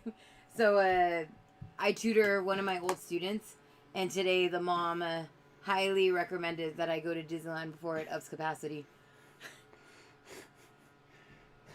Oh, they do, huh? They're like, you should go? I asked her, how was Disneyland? And she was like, oh my goodness, Miss Crystal, you need to go to Disneyland before they up capacity. And I was like, what do you mean? And she's like, Disneyland, like, I know you love Disneyland. You need to go now. Like, now is the time. And I was like, trying, like, let me show you this picture real quick. These are all the passes that I've gone since they've opened. It's just like, oh my goodness, I don't know why I thought, like, out of all people, you haven't gone yet.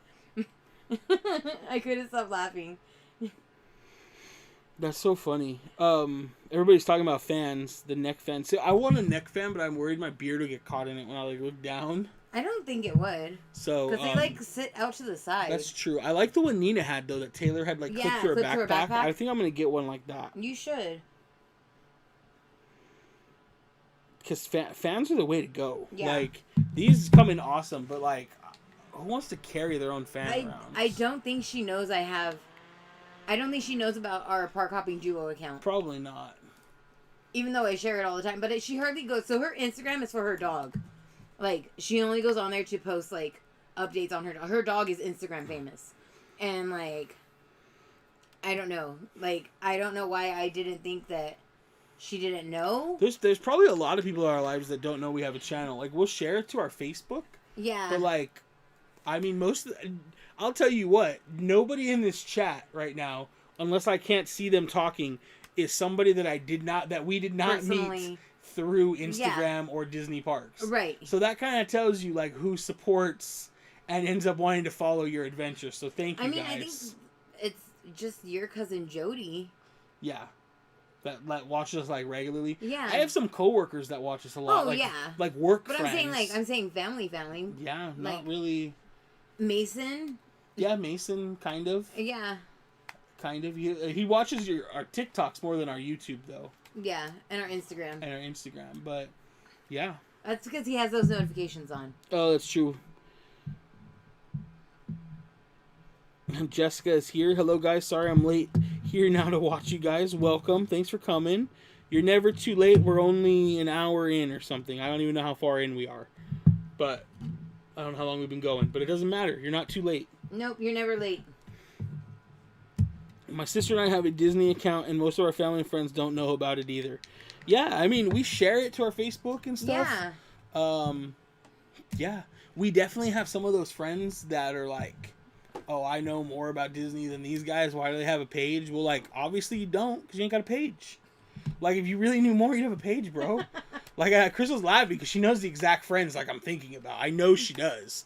But we're not going to name them because they might stalk our page. But, like, it's just funny. Like, there are, most of our friends and family, even if they don't, like, actively watch, they're like, oh, that's really cool. It's perfect for you guys, you know? Mm-hmm. But, like...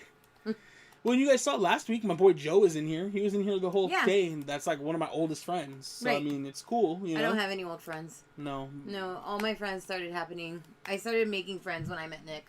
Yeah. I'm a friendly person. I lost all my street cred when I became a Disney nerd and love it.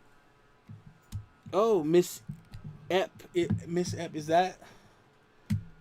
Epp. Isn't that one of your kids' moms or no? Miss Eep? Yes. I don't know. Michelle, is that you?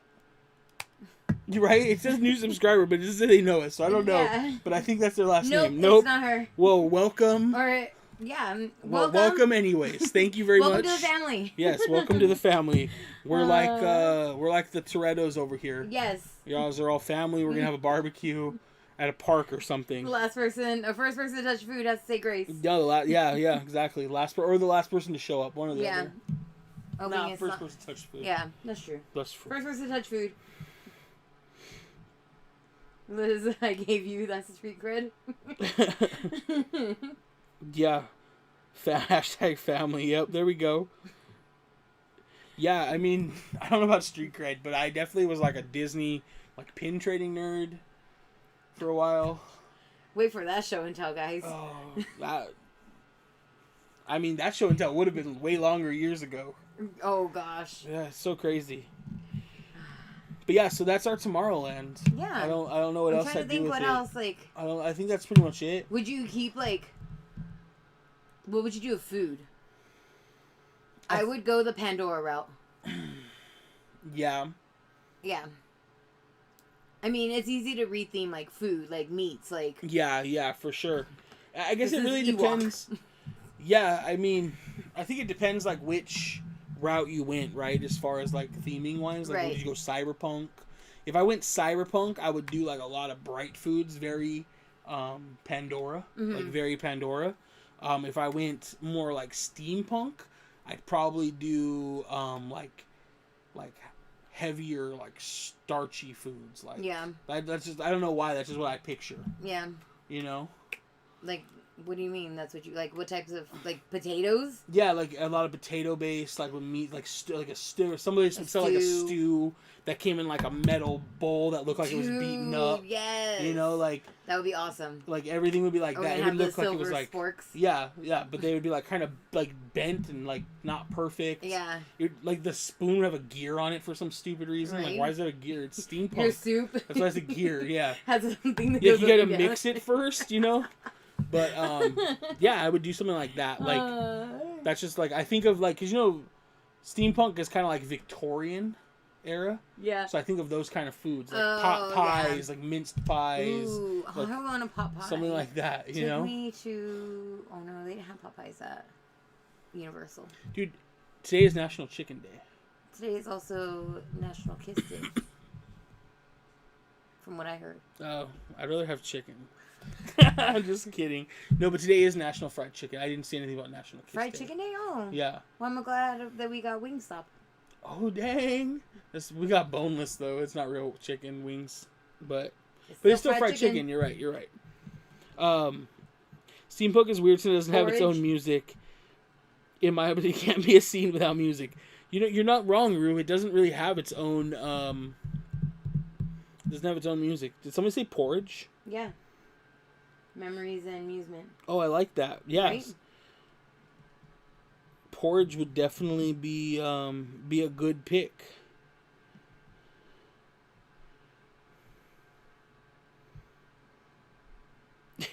I will definitely go apply for Disney Imagineering. I'm gonna need a couple reference letters if you guys don't mind. If you guys don't mind. If you guys were able to create a land extension to Disneyland, what theme would you choose? Ooh, that is a... Nobody play the Wild Wild West soundtrack, please. Talk about it. Poor steampunk, dude. Every time they try to make a good steampunk movie, something like Wild Wild West comes out. Like if you guys remember, League of Extraordinary Gentlemen was supposed to be a really dope steampunk movie. That bombed. Sean Connery was a terrible movie. But yeah, so let's get back. Lady Sith Lordy's question: if you guys were able to create a land extension to Disneyland, what theme would you choose? So for this, I'm not gonna say where it would be or how we would get the land for it. Let's just pretend we have the land someplace to build. Right. So we don't have to I'm not worried about that. Where it's gonna be. But if I had to worry about that, I'd rip Toontown out. There, I said it. We don't have to talk about it anymore. This guy hates Toontown with a passion. I think I will like it more now that it's getting like a real ride. Right. So, because I honestly, like, Roger Rabbit's is like thrown together, dude. Like, yeah. It opened all those years ago and it's just been that all those years. Like, it was, you know what I mean? The queue got a facelift, that's it. That's it, yeah.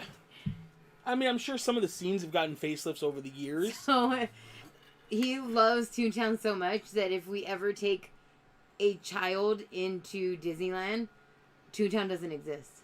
Yeah, it's closed. Nothing. Closed years ago. That is... what's that over there? Oh, that's for the employees. Yeah, it's parking.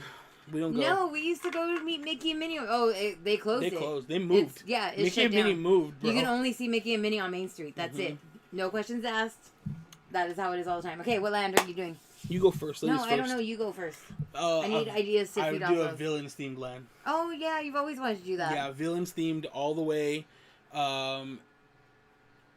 I don't know what the e-ticket ride would be necessarily. I'd like to see Oh, do you know what would be fun? Dr. Felicia, like a roller coaster type deal, like Gadgets Go Coaster. Just retheme that right there. And like, well, we need more than a 30-second ride. Yeah, but I mean, like, everyone needs more than a 30-second ride. You know what I'm saying? Like 30 seconds is enough.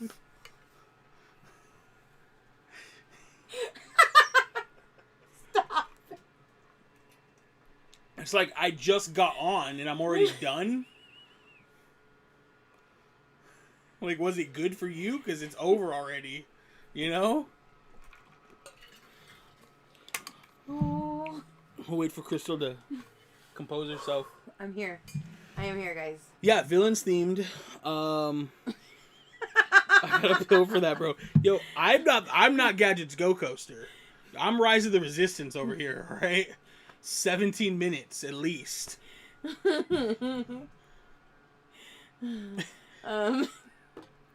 But yeah, like if you do I can't even say his name now. Dr. Felicia. Yes, if you did his ride, like it'd have to be inside, like a dark ride, yeah.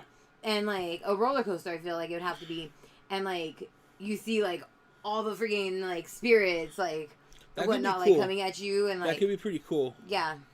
I would like to see a dark ride where maybe the villains have all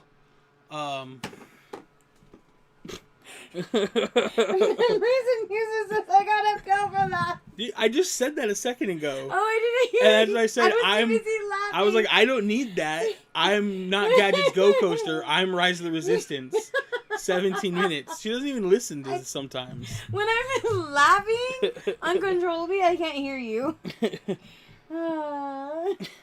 And those pills are everywhere in Rosarito. Yeah, you get those pills and Chicle, same corner. Same corner, and fireworks one block over. So yeah, I would say I love that idea. I would take it a step further, and for me, I envision like maybe Maleficent's castle, or the Evil Queen's castle, like one of the main kind of early villains' castles, or their lair, and they've maybe invited the other villains there to plan something, and you've kind of like crashed that, and now you're trying to escape. So very kind of Rise of the Resistance to me. Do you just want to build it around the Rivers of America and have Phantasmic in the middle of it? No. Are you sure? Well, if it's a villain's land, you may as well get most of the villains in one ride. So instead of just trying to escape from Dr. Felicier, I say that you're trying to basically like escape from all of them, so that you get to see everybody's powers shown off. So one part of the ride you're going through, and it's like you're fighting his voodoo, like, so you get to see all the cool spirits and stuff, right? And then on the next one, maybe, it's Maleficent, she turns into a dragon, so your cart like moves and avoids the green fire. You fell off of a cliff, and then you end up in the ocean. You have to fight Ursula. So they could do that same scene like in Rise, where they drop you. Oh, I wasn't even doing that. Do you remember in they could definitely do that. That's great too. Do you remember when we did Mickey and Minnie's Runaway Rail, and you literally feel like you're going down the damn cliff with the projections? Yes. Like it could be like that. But yeah, and then you have Ursula down there, so she's in like sea monster form. Right. And, like it would be really cool. Like I'd be down for that. But I do agree, I want that to be an indoor like trackless ride. But I would love a roller coaster. Yeah. So I would say a roller coaster, like, kind of extreme. I would love to see something that you actually go upside down. Yeah. But if they don't go that hardcore, that's fine. But something where maybe you're, like, running from one of the villains. So maybe, like, you're escaping from... Oh, actually, you could be... If they didn't put her in that ride, you could be escaping from Maleficent, right? In her dragon form. You're on something that flies. I don't know. Theme it. Or what if the coaster is Maleficent? And you're riding her? And you're trying to chase down like either Aurora or Prince Philip. That could be interesting, where you take on the role of the villain. That could be kind of interesting. And then, like, when you dive down, maybe, like, green fire projects. Yeah. So it's like you're burning. Like, I mean, that could be interesting. That could be that's even different, like, put you in the role of the villain. Mm-hmm. That could be really cool. Yeah. And then, of course, you have to have Gaston's Tavern that will sell beer inside Disneyland. Correct. Gaston's Tavern's there for sure. And you get a free drink if you do eat 12 dozen eggs. Yeah. And a free trip to the bathroom. Yeah. But I think a villain's land would be cool. Yeah. So, but what would you pick?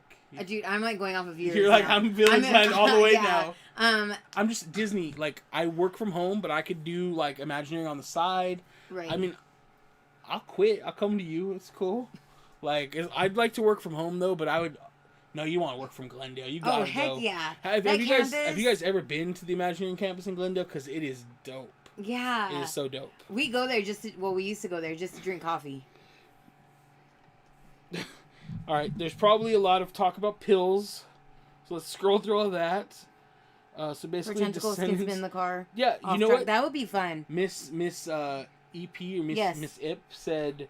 So basically, descendants before kids. Yes. 100%. Yeah, I love the idea that all the villains are like in the same like time frame. Like I don't care about it. They're all in the same universe to me. And like the roller coaster I was thinking too. You could be riding Pegasus. Escaping from Hades as he's like, I don't know, doing stuff, but he can't like throw lightning, so I don't know. Years ago in the early 2000s, Disney was going to make a villains theme park, and you know what, being the avid Disney fan I am, I have heard a lot of these.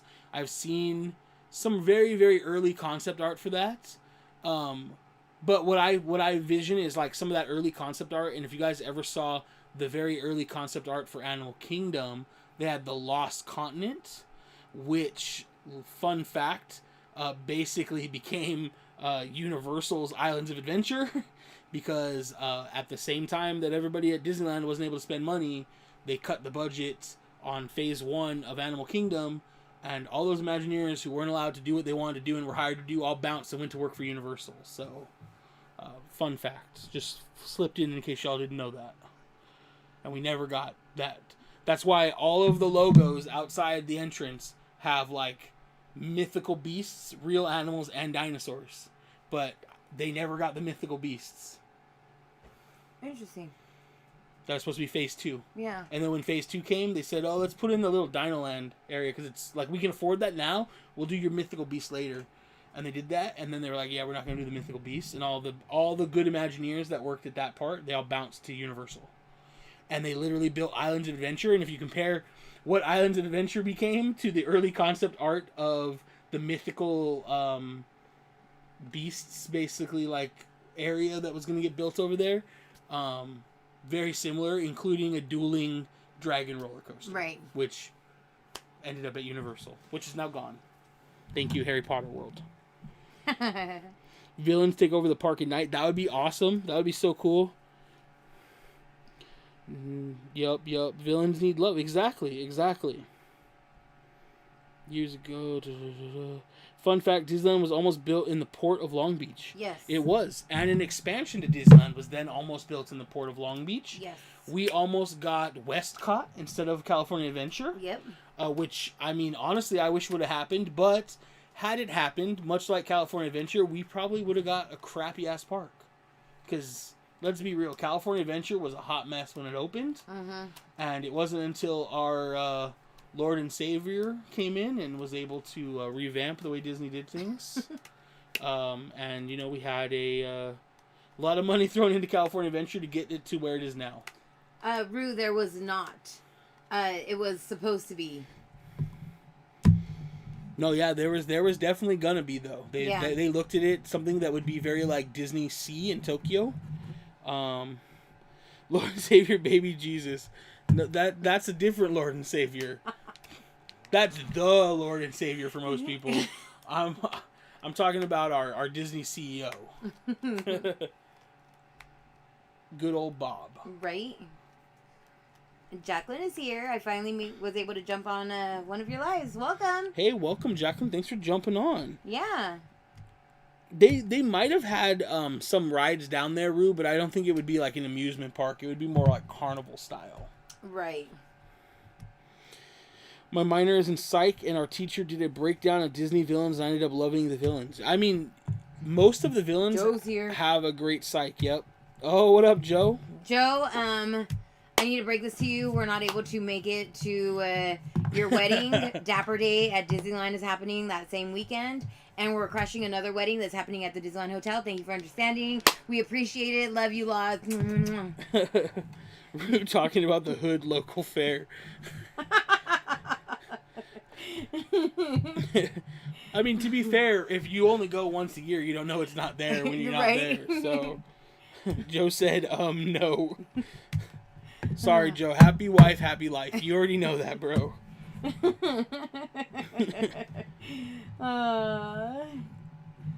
Yeah, I love the idea of a villains themed park, though. That would be pretty dope. That would be pretty neat. I mean, maybe we can get it for the third gate if we ever get a third gate park at Disneyland.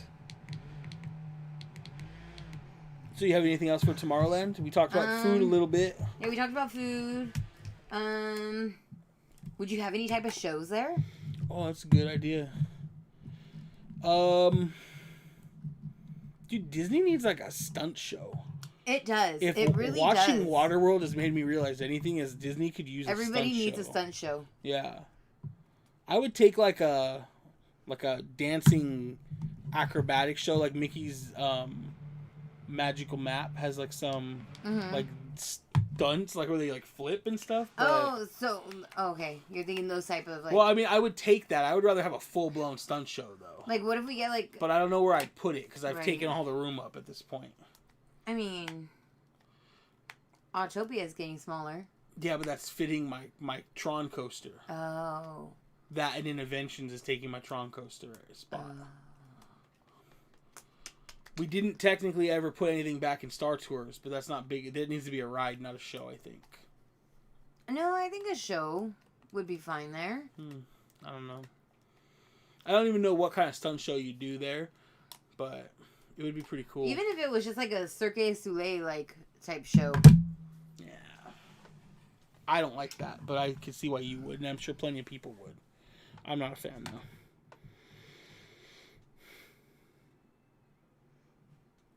They're putting in Guardians of the Galaxy the musical, where Frozen was. I'm just kidding, guys. I was like, dude, don't start that. But maybe if we hashtag that Guardians of the Galaxy musical, we'll get it. Right? Because, dude, maybe they should just do a Marvel musical as told by Groot. No, Ant-Man's homie. Oh yeah, he just recaps the Mexican gangster guy. guy. Yeah, he just recaps everything that's happened, and he just comes out, does a little recap, and then they do like a scene, and it's like a scene from Iron Man 1, Iron Man. Like they go through all the big moments of Marvel in like one play, all recapped by him.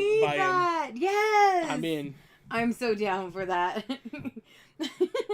I am Groot. Though it would. I am Groot. It would be funny though if if they used Groot as the storyteller and he came out. Groot comes out with Iron Man's hat on, helmet. No, don't even do that. Just have him come out and he just says "I am Groot" a bunch of times, walks away, and then you're like, "What are we about to watch?" Right? And then every time they do the show, they randomize the scenes. So the first time he comes out and he explains something, and they do something from Iron Man, right? But then you come watch it Thursday, and maybe you get, like, the first show's Thor, so you're always guessing what's going first, because nobody speaks Groot. Like, I think that would be so awesome. Like, oh, man. Oh, dang. Brittany says, NBC Sports Grill is supposed to open on Friday at City Walk. That's what JP said in his Instagram story. Honestly, I forgot that it's not open yet. I felt like something was wet. Nope. Not me. I don't know. Sorry, guys. Awkward. I know. As you feel behind you. Like Vin Diesel, just say family all movie. Right, exactly. But Dom, how are you going to stop him? No, it's not an innuendo. No, it's not. It's not another one. The whole show, the same one line from Groot. Yeah, exactly. He just comes out and says, "I am Groot. I am Groot. I am Groot." And he walks out, and you're like, "What am I about to see?" And then the whole play is like the Loki, like playing. when Loki is like Odin. Yes. And it's like Matt Damon and the other dude like. Yes. Oh man, I'm so excited. Speaking of Marvel, we are going to a screening of Black Widow on Thursday. We're super excited. It's as an after party in a helicopter hangar or something like that. I don't think we're going to be able to vlog it, so we're not really going to, but we'll do like pictures and Instagram stories. But dang, we are looking forward to that. First Marvel movie in like well over a year, obviously. Right. What was the last Marvel movie even in theaters? Infinity War? No, Spider-Man. Yeah. So Spider-Man Homecoming is the last Marvel movie we saw in theaters. So, and also Loki tomorrow, guys. If I wake up, I'll watch it. Yeah, a hangar, like some kind of helicopter hangar. So we're going to see a movie in a theater that has projectors on the walls for some scenes. Mm-hmm. So it basically takes the movie that you're watching in front of you and projects it on the wall too. So it extends the scenes. Mm-hmm. Not on all scenes, but I'm guessing like in the trailer they have like a lot of scenes where it looks like they're like falling off a bridge or fighting on a train or something. They'll probably extend like those scenes. Right. And then after there's some kind of after party. So I don't know. No idea what to expect, but we're looking forward to it. But I definitely want to go check out City Walk. Yeah. Brittany had said I wanted Chocolate Emporium to open at City Walk. I waited all this time for nothing. Yeah, that is a canceled project. They pulled funding for that. So if you want to go to Chocolate Emporium, I don't know where another one is except at Orlando City Walk. Yeah. That's the only one. I went there. It was not that cool. I just go to See's Candy. Yeah. It seemed really gimmicky theme-wise for food, but we did get some, like, treats from the candy, and it was pretty good. It was pretty good. Lady Sith, Lord Lee said, I'm so ready for Loki at midnight. Yeah, I wish I could do it at midnight. I honestly feel like at this point we can't, because by the time we're done, like, breaking down and in bed, it's 11:30. Right? That is very true. Very true. The previous restaurant had good beer. That's about it. Freedom, aka Florida. I feel like most places at City Walk are closed now. Yeah. Yeah. That's what it felt like too. Yeah. City Walk's food selection kind of sucks. It's all very There's a Buca de Beppo there. But that's like dumb to have in City Walk. It's also in the very back. Like, I've never even been back there. They serve everything so huge. Yeah. Like, yeah. If you come out to have food, like, yeah. Because Universal is still not a full day park. Like, it's only a full day park because you have long lines to wait in. I would definitely agree with that. Because if you go to Universal on a, like, weekday off season, like, you're going to knock the whole park out in a day. Yeah. In less than a day. So, like, you have time to go out and, like, have a nice lunch. Right. But what are you going to do with all your leftovers? I don't get it. Yeah. They have a lot of, like, weird chain restaurants, you know? I like Buca de Beppo. Yeah, it's good. It's fine. You said it's eh. I mean, it's not amazing, you know? I just don't get Italian food enough, so... Yeah. Yeah, I think you just aren't picky on your Italian food. You know what I mean? Like, I'll take Buca de Beppo over Olive Garden any day, though. Yeah. I hate Olive Garden. Yeah, same. So, I just like their breadsticks. I don't even think their breadsticks are that good anymore, to be honest. Yeah, we've definitely had better now. But Universal City Walk could really step their food up. And it's kind of a shame because I actually think Universal has some pretty good food. But their City Walk, it's all kind of crappy chain restaurants. So maybe restaurants closing will be good. They'll get some business back after COVID, hopefully, and maybe get some fresh life like back into it. I'd personally like to see more to do Maggiano's. Oh, a Maggiano's there, but you kind of have the same problem as Buca de Beppo. Oh, Liz asked, what's your favorite Italian restaurant? I don't even know what mine would be. I do like Maggiano's, though. Yeah. Maggiano's is pretty good. He when he worked in office, he had Maggiano's, like, every other month. Yeah. Basically. Yeah, we used to eat it a lot. And then he'd be like, oh, I got a coupon or the discount card to take you, since I never take you, and then he still never takes me. Adventures with John. So John said that the dining area is not that spacious at Buca de Beppo, so it feels kind of cluttered, if that makes sense. We've actually never been in that Buca de Beppo. Yeah, we haven't. The only ones we've ever been in are, like, really big usually, though. Yeah. So yeah, that's crazy to think about. I just know it's in, like, the back corner. I've never even been back to it. Right. I just see the sign that points back there. Right. City Walk is kind of like... I like Universal a lot, but I think City Walk's kind of lame. Like, on it, like, there's no reason for me to go there. And we hadn't been in years, and we went during COVID, so it kind of sucked even more because everything was closed. But even walking around, the only places that weren't open that I wished were open, wasn't there a popcorn place? Yeah, Popolini. Like that, we wish that was open when we were there. Populus. Yeah, I forgot. And then wasn't there like a sock place next to it that we were like, that looks like a cool store to go into. Yep. But literally everything else there not Universal there was brands. Like 5 things open. That like comic book nerd like anime store is cool, but I would never buy anything there. No, because it's like more expensive than online. Maggiano's is definitely better than Buca di Beppo. Still a chain restaurant, so not like the best Italian you'll ever have, but good. You know, it's at least good. I will say that our review is coming out. I still got to knock that video out, but for Wine Country. So good. The Italian food at Wine Country at California Adventure, you guys. Amazing, delicious. Oh my gosh. I don't remember if we talked about it last week or not, but I don't remember. We've been invited to be on, I think it's Underground Disney podcast. Yes. And so we're actually going to be talking about in a couple weeks the top 5 restaurants to eat at in California Adventure and Disneyland. Yes. Top 5 total, not 5 at each. And we're trying to stick to only sit-down restaurants, not someplace you can mobile order.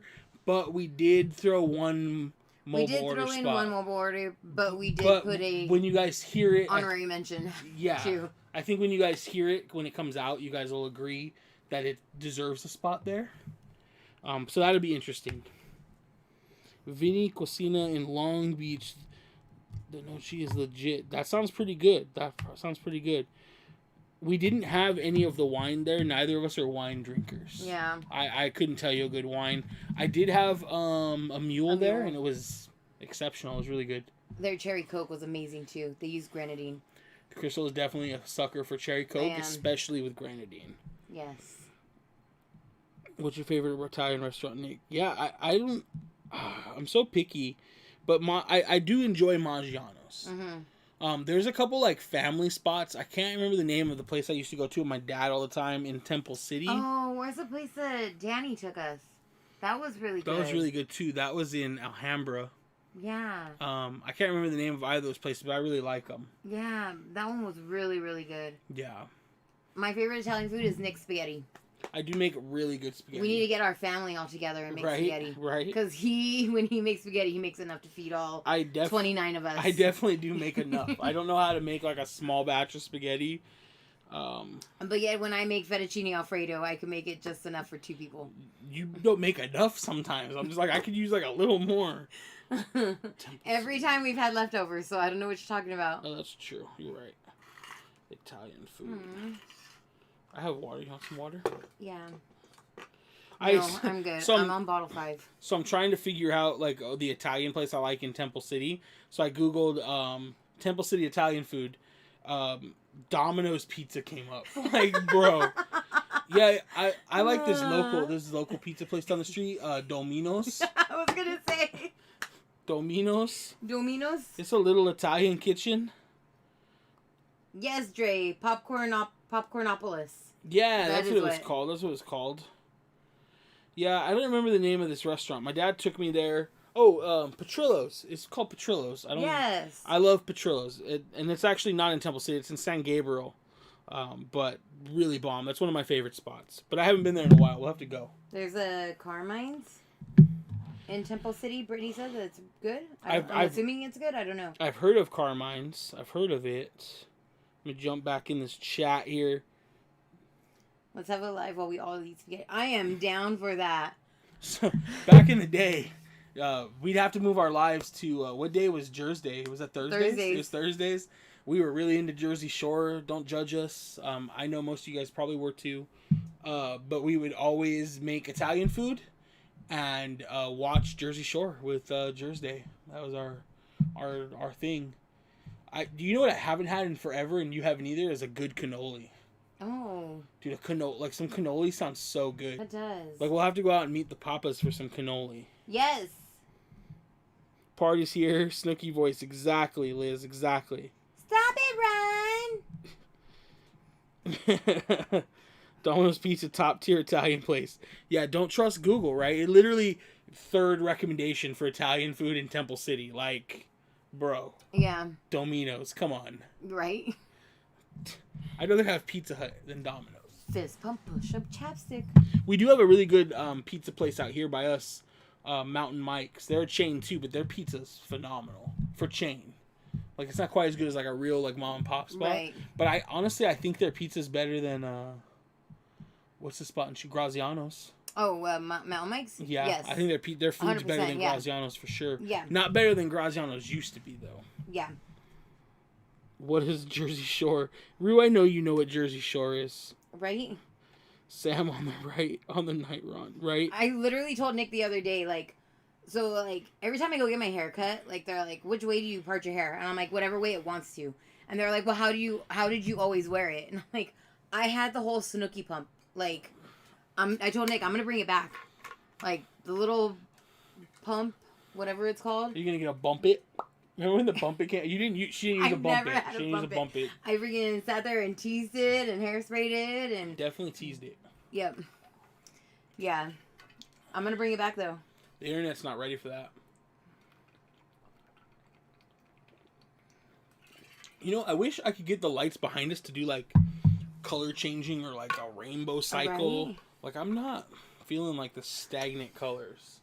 If you go to San Diego, try Felipe's in Little Italy. You're taking me to San Diego. Little Caesars all day, bro.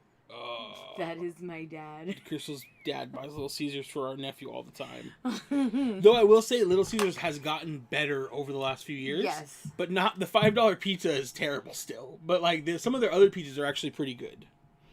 Let me see if I can mess with the lights. I'm totally bringing the pomp back. I'm snooking it. Friday when we're at Disneyland. I don't care what you do. Catch me. It. Dang, catch you outside. Yep. I'm doing it. All right. It'll fit perfect with my ears. That's how I used to always wear it. That's true. It would fit good with your ears. Either that or I vintage it and swirl. I should wear some ears on Friday too. You should. I haven't worn ears in a while. We'll wear churros. Yeah, I'll go churro too then, yeah. Yeah. I'll wear snacks. I gotta order a blank hat so you can make me one for Disneyland's birthday. Yes. I gotta order that. We need to get that. Priscilla's in the Bay Area, and there's a place called Mellows and Pizza. And the pizza there is amazing. Oh, we love good... Well, I love good pizza. Crystal hates pizza, apparently, now. I just can't eat so much bread. For sure. What time do we like to show up at Disneyland? 10 o'clock. It seems to be our time. Yeah, I think 10 o'clock's about perfect. I think we'll try to bump it up to 9 o'clock now that the parks are opening at 8 o'clock. Yeah. Plus, we really want to get a breakfast Ronto wrap. And I think they stopped serving at 10:30. So getting there at 10 and then back to there, that's like let's rush. A mission in itself. So like if we could like be there at like, I just like to miss the initial like rush to get in. Like I don't need to rope drop. I don't need to be like, not now. Like when the park first opened, I wanted to be there first. Right. But I really, really love like just being able to go park in Toy Story. And mosey in, take our time, you know. Mm-hmm. Like when we moved our day for Monday, we were on our way down to Trader Sam's. Yeah. And it was like, we got to Trader Sam's at like 12 o'clock. But on the drive down, I was telling Crystal, I was like, oh, if we still had annual passes, if those were a thing, like I would be comfortable going to Disneyland right now still. Right. Like I miss being able to just go down for like half a day, you know. I've never been like a show up first thing rope drop person. That's me. We actually, the first time we rope dropped... No, it was Rise. Like, no, we'd rope drop before, but it'd been like a long time. That was whenever we took people that haven't been. Yeah, it's been like a long time. Yeah. Yeah. But yeah, the last time I really like actually remember rope dropping until the parks reopened was Rise. The first day of Rise. That was crazy. Top 3 places from both Disney parks to get breakfast at. Ronto Wraps. The... breakfast burger at, I was about to say Gaston's, but Red Rose Tavern. Red Rose Tavern. So freaking good. And almost any of the breakfast there is good though. Is it from either park? Just I would just do 3 and 3. Okay. And then where else in Disney? A lot of people really like the breakfast burrito from Galactic Grill. Galactic Grill. Yeah, those are 3. I don't think we've had that. We have had the breakfast chimichanga, which was good. That's just from a stand. Yeah. But the breakfast Ronto wrap is by far the best breakfast in Disneyland. Yes. And then Flo's has the best breakfast in California Adventure. Flo's Pim's. Oh, I forgot about Pim's. Yeah. I think Pim's breakfast is better than Flo's. Yeah.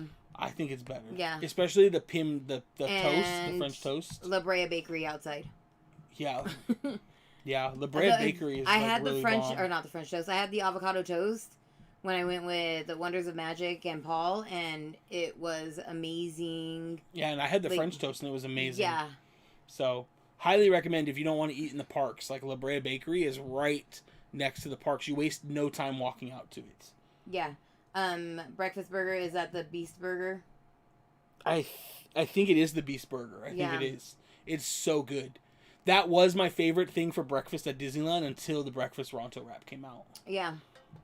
But the breakfast Ronto wrap is better than anything. Yeah. At Disneyland. Yes. At Disneyland. I agree. Yeah.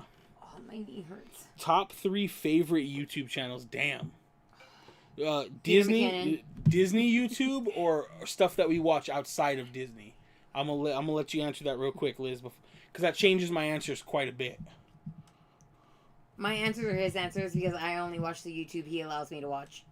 I mean, you watch whatever you want, but we put it up on the TV sometimes, and so anything. So my top 3 anything is Peter McKinnon, North Borders, and Kara and Nate. Yeah. So Peter McKinnon is an amazing photographer, videographer, magician, fucking jack of all trades. Yes, and he's very pretty to look at. Dude, he's gorgeous. And then, with him comes like a nice crew of people, right. Kind of like you would associate like Mondo has a crew that comes with him. Mm-hmm. Like Peter has a crew, and I watch all their stuff too. Yeah.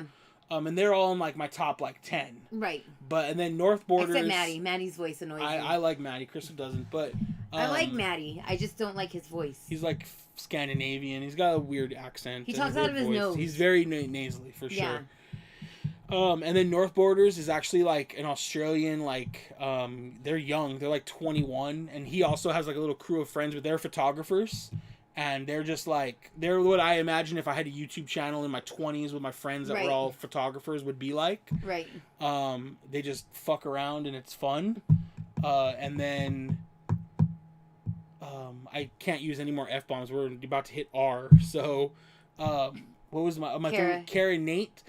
We actually discovered them during quarantine. Yes. So Crystal and I Crystal got me into it, I think. So I have always been obsessed with the van life, the bus life, the just get up and go whenever you please life. And when I got on TikTok, like that's all my feed was. Like that's all I looked for. She would always be like, look at this bus. Look at this bus. I'm like, and so then like Nick, I guess it got stuck in his algorithm. Yeah. That like everything started popping up on his for like the living bus and all of that. So he found Kara and Nate. And so they're a couple that they quit their jobs and they were just going to travel the world for 1 year. Yeah. And then go back to like the office grind. Right. And then 1 year turned into 2 years, turned into 3 years, turned into their career on YouTube. Mm-hmm. And they visited 100 countries in 3 years. Yeah. And then the pandemic hit. And they had to come home. And they were didn't bored. Know what to do. So they bought a van, like an already converted Sprinter van, and they started traveling the United States. Like, still very restricted because it was during COVID. Mm-hmm. So there's like, they like went to St. Louis and they literally couldn't do anything except see the arch. Like you couldn't do anything because everything was closed. But they're really cool people. They show off a lot of cool stuff. But they've been traveling around. So we love, like, I think those 3 people I look up their uploads the most. And then like a fourth is Potato Jet, is like this Asian filmmaker. So I watch a lot of filmmaking camera stuff. You guys know I'm a nerd. The stunt with guys. That. And then there's like a Stunt Guys React. That one's cool. They react to like stunts and CGI, but that's pretty much it. On YouTube, I watch people getting scared. Me and Brittany started sharing videos last night. Like, yeah. Yeah, Rue, it does seem like that is pretty much everyone's story. Like, even us. Like, we literally started YouTube. Like, the first real YouTube video we filmed was Rise the Resistance opening. And that video never saw the channel because I was having so many problems with my computer. Every time I tried to edit, it would crash. I had all these problems. And by the time I worked them out, like, COVID pretty much started. Because you're thinking, that's like mid-February. And then, like, by March, So, like, we had 4 or 5 videos ready to, like, they were shot, but I could not edit them on anything. And then, so by the time I got that fixed, it was, like, we started filming videos, like, in the room, like this angle with our ugly wall at first. It used to be a nasty puke green. Yeah, and we started doing like tag challenges. Like other people would tag us on YouTube, and we would do like our top movies, and like YouTube was very slow to start to grow. You know, because that's not really like, I feel like, so you guys like to sit here and we like to talk and converse, but it's not the same necessarily when we're like not having a conversation. Right. Like we can look at the chat, but like when we're just talking, nobody cares who you are if they don't know you yet. You know, nobody cares what we think about Pinocchio if they've never met us. So it was definitely tough. Why do you guys want to see me scared? We already said it's out of the budget. We're saving money for more Disneyland tickets. Yeah, it's gonna happen, Liz. Don't worry. One trip will happen no matter what. The stunt reacts sound fun. We'll have to check some of those out. Yeah, Lady Sith Lord, they're called Corridor Crew. That's the name of the channel. And they do stuntmen react, and they have like a lot of friends that are in the industry, and they'll invite one of them, and they just react to videos, and the stuntman will break down how he thinks they did it or how they did it. They'll show some of his stunts. So they actually have a lot of friends that do Marvel movies. So they'll bring him in. This guy Guy, he plays like Black Panther and some other characters. He'll come in and do some stunts. And then they also they are a CGI, like a shop, like they do like special effects, and so they also have a special effect artist react, VFX artist, and those ones are really cool because they break down how special effects happen. But it's also cool because they look at some older movies, and you know those are still special effects, but they're practically done rather than computer, and they'll break those down. I love those; they're really cool. Yeah. Rudio is here now. Rudio. What up? What up? Liz, we do not have a Not Scary Farm with our pass. We're waiting to see if they reopen those add-ons, and then we're probably going to add it on. We don't know yet. So, yeah. Yeah. Rudio said we got to scoop up all those 3-day tickets while we can. Yeah, yep. we'll probably be buying some tomorrow, I'm pretty sure. I got to move some stocks around, you know. Brittany, just come with us. Don't do that to your mom. Yeah, you should probably just come with us, Brittany, honestly. Have any of you guys, I know Dre is still here, and I know we have some other people that do Hollywood Horror Nights. Have you guys stayed in the hotel up there by Universal? Like, I think is it a Hilton or a Hyatt? Like right across, it's like Hilton. Right there. Like, I feel like if we go for Horror Nights, I want to stay there so that we don't have to like drive home after, you know. Yeah. That way, Crystal can just go to the room and sleep after she's done getting scared. I can just run and cry there. Yes, Brittany, join us. Yeah, Rue, I sold some of my Dogecoin. I'm still holding on. I don't know what it's worth anymore, but I'm holding. I did sell a bunch of it though when it went really high. Luckily, that's what paid for some of our early Disney tickets. Plus, I basically am like an owner of AMC now too, so you know. And maybe one day all my Carnival stock will take off if they can just get some cruises out. Rudio said Hilton is a little dated. Okay. So is Sheraton. Yeah, but the downside is if it's dated, it's right by Universal. It's probably still expensive. Oh, that's true. Because honestly, we stayed for Avengers Campus opening. We stayed at Camelot. No, the other one, Castle Inn, and it wasn't the cheapest, but it was also super dated. But you know, it is what it is. Brittany said Hilton is so pretty at Universal. Maybe there's a little. So is the Sheraton. So Rudio might be like me. Maybe Rudio's bougie. Maybe and Brittany's like me. And Brittany's not. She just appreciates a clean hotel with it does look like it has a nice view no matter where you stay though. Yeah. From that hotel, I'm pretty bougie though. Who has the hiccups? Which one of you has the hiccups? Do you have the hiccups? What's wrong?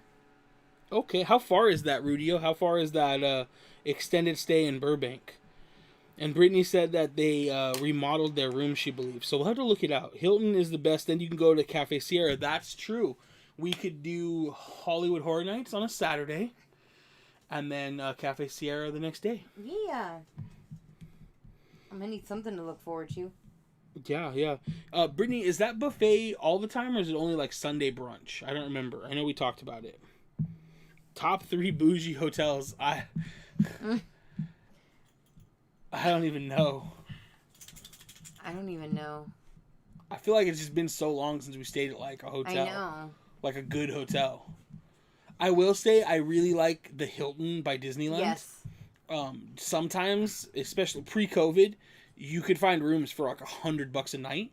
When Galaxy's Edge opened, we stayed there opening weekend for pass holders for $100 a night. We stayed like 3 nights. Yeah. And we had a room with Park View, which is a very far away Park View. Don't get me wrong. Yeah. But we still could see the fireworks. We watched fireworks from bed. Yeah, we laid in our bed and watched fireworks. It was amazing.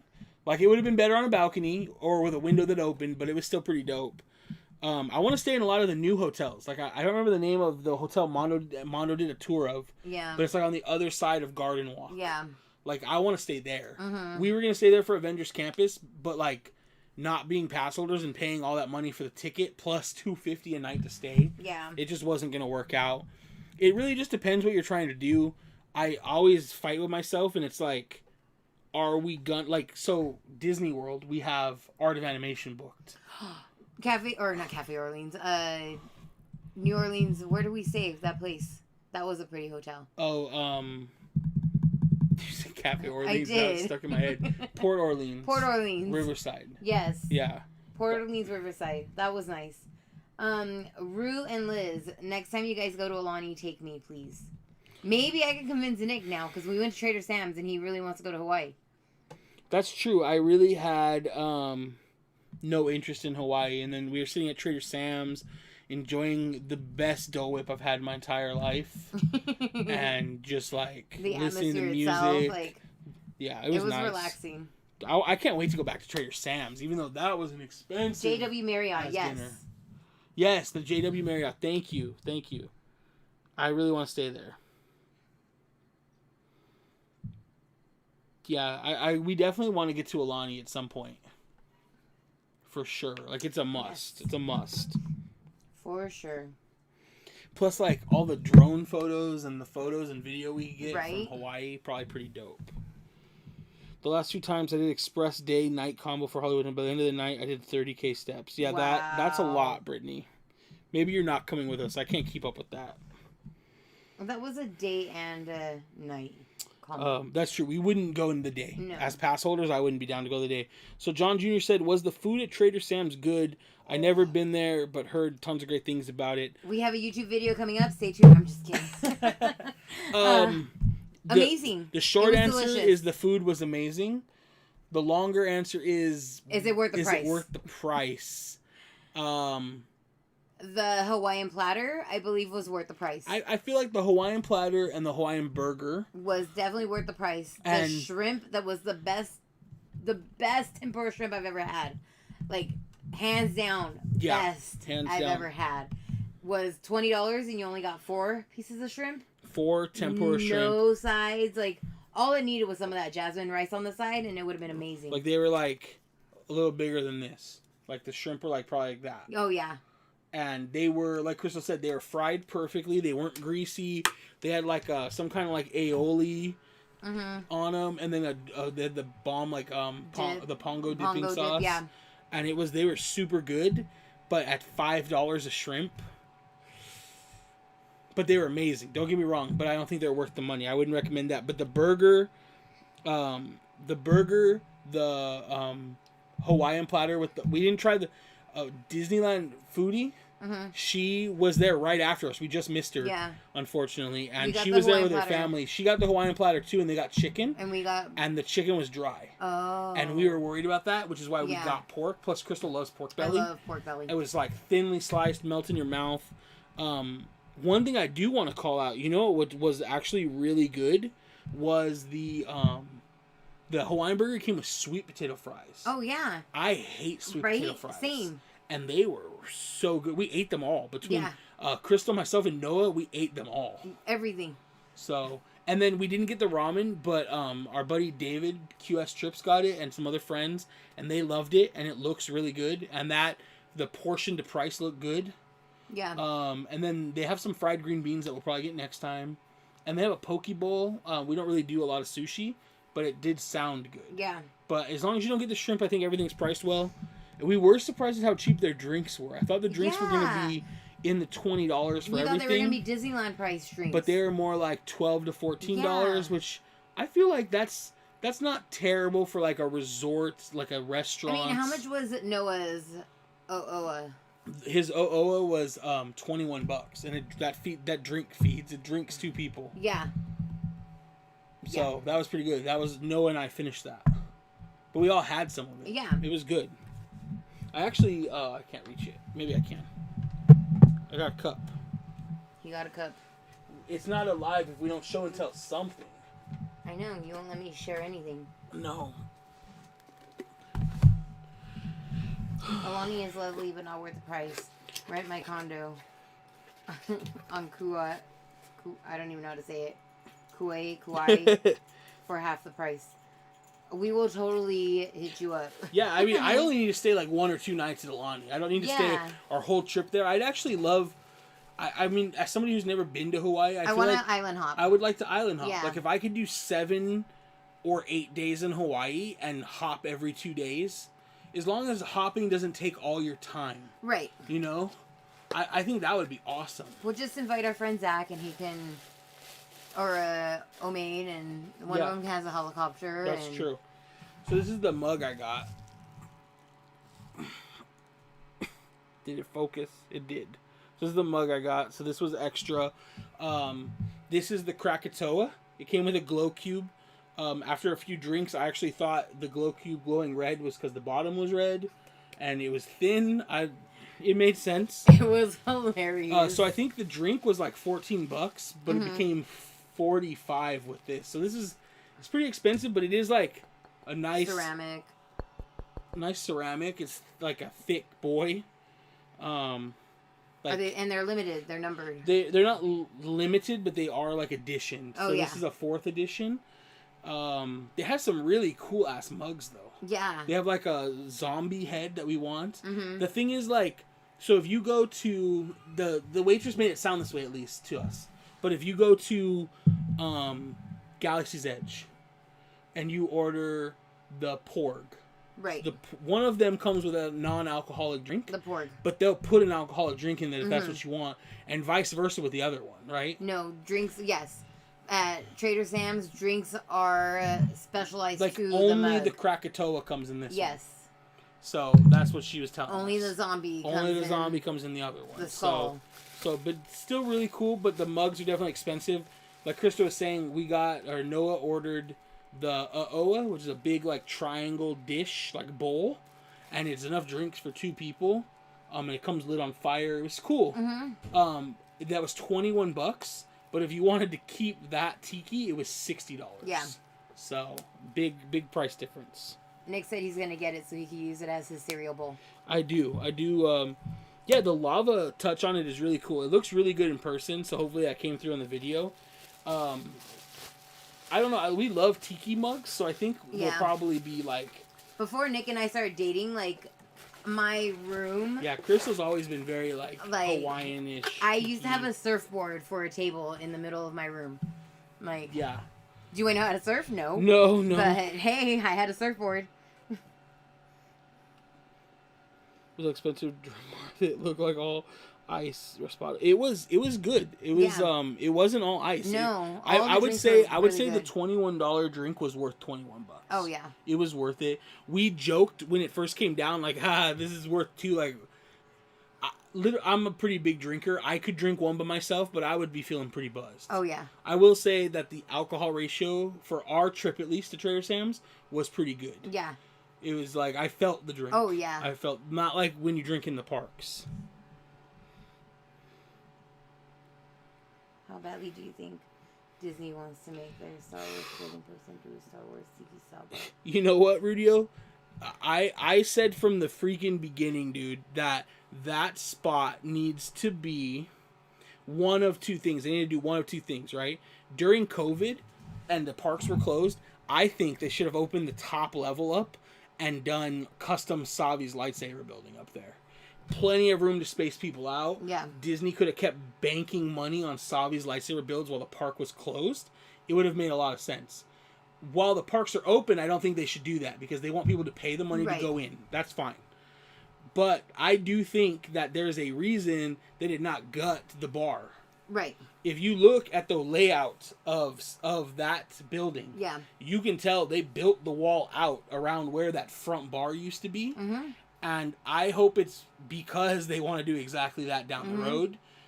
It may just be because they want to be able to convert it back to a restaurant at some point for some other company to rent it. Right. But, you know, I would love to see it become like a Star Wars themed shopping and like tiki bar. I don't need a full restaurant.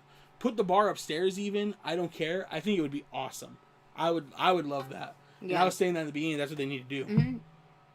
I said it. I think we both said it. I said it. I'm pretty sure we both said it. I said it. Pretty sure we both said it. I'm pretty sure we both said it. Whenever there's a good idea and I bring it up, he shuts it down and then he comes up with it. Because he's the brains. Yeah, that drink was $60 if you keep the mug. Yes. It's only $21 without it. All the other drinks come in a normal glass unless you're going to buy the mug. Mm-hmm. One thing we mentioned in our video, which is not out yet, but we didn't like that. I saw when like Mondo and Danny and all them went, they had paper menus still. Or at least one or two floating around because I saw like Beastie take video and pictures of it and show it off on his lives. When we went, there was no paper menus. You had to use the app. Yeah. And the app is great because you can see the menu and everything, but it kind of sucks because you can't tell what drinks come with have a tiki cup option. You have to ask your server, or if you're outside or inside, you can look by the bar. Yeah. And a lot of them, you can guess what tiki drink comes with it because they look like the drink. But some of them are hard to tell. So, but the OA comes in that whether you keep it or not, and then it's just an option to keep it for $60.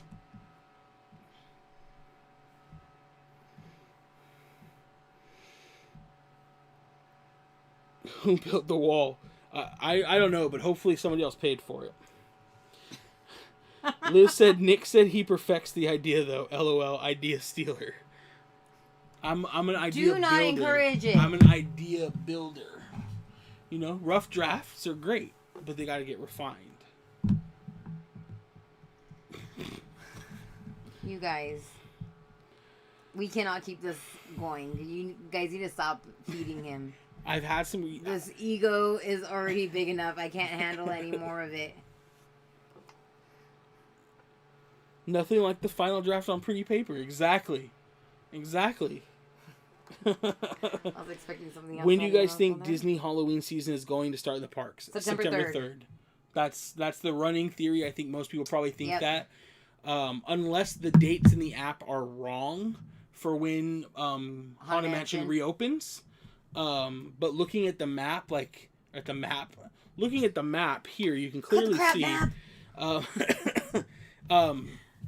The 3rd is pretty early, though. Yeah. It's pretty early. No, I don't think it is. That's what it normally is. I feel like we're usually the week after that. No. I feel like statistically, if we go back and look... We can go Walt Disney World status and start in August. I am fine with that. I mean, I don't know if Judy's still here. She would absolutely be okay with that. I'm Judy's okay with already ready for it. She freaking posting the first piece of merch going up. Right?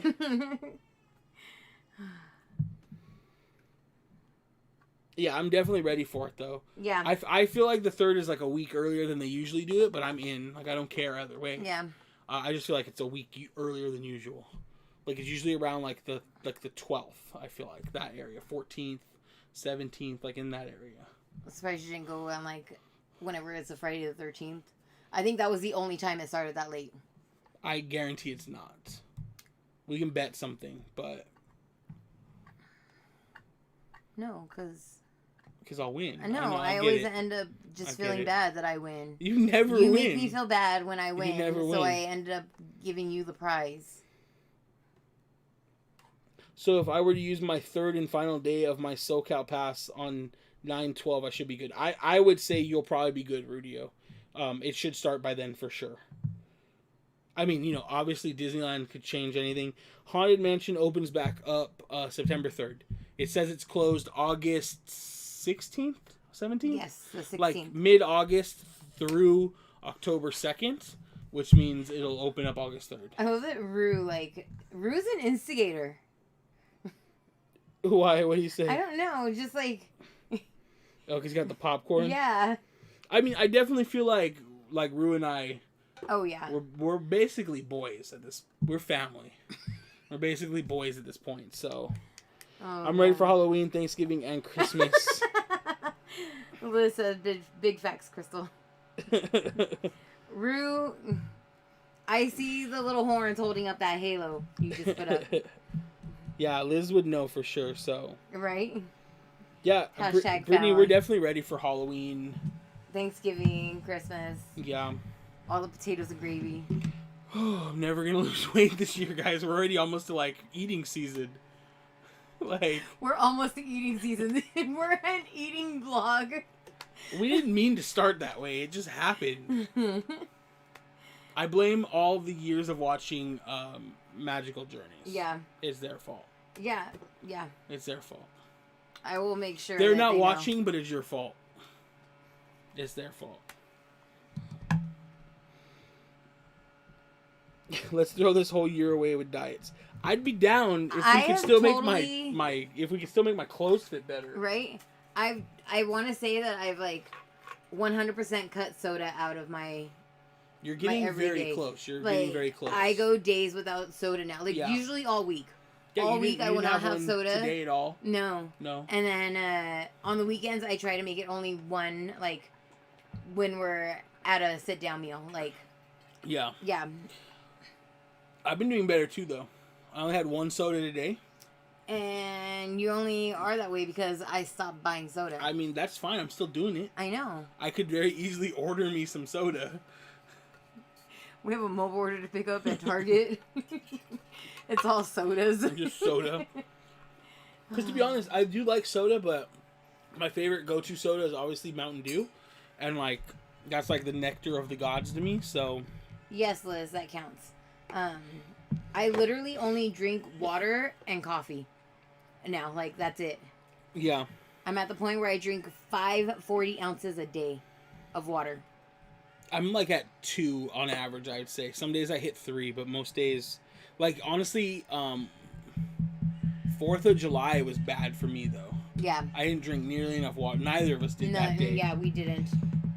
I don't drink soda, but I have a Mai Tai, so you saw that. Oh, Rue said he cut beer, soda, and sweet drinks. That's the way to do it. I think if you can not drink your calories, that's... Yeah. Because, that's how you really go overboard, right? Is, when you drink your calories. Because the next thing you know, you go to get fast food or even a restaurant. Even if they bring you a Coke or a soda and it's mostly ice, you still think that's probably, 150 to 200 calories a drink. And then, you're sitting there for an hour or two, you get 3-4 refills, and all of a sudden you've had almost 1,000 calories of just soda, plus whatever else, and you don't even realize it, you know? Yeah. You don't even realize it. For sure. But I love it. Especially Mountain Dew. Oh, that's really it. Yeah. It's what I have to have. Yeah. There would be days, guys, I'm literally Chris was what do you want for lunch? I was I don't care, we have to go somewhere with Mountain Dew. I don't even care where we go, just pick a place with Mountain Dew. And it's always Taco Bell because I don't care for Wiener Schnitzel. Or Tommy's. Sometimes it's Tommy's. Oh, yeah. And then I get a giant Mountain Dew, and then I spill it all over my work computer, all over my personal computer. So mad.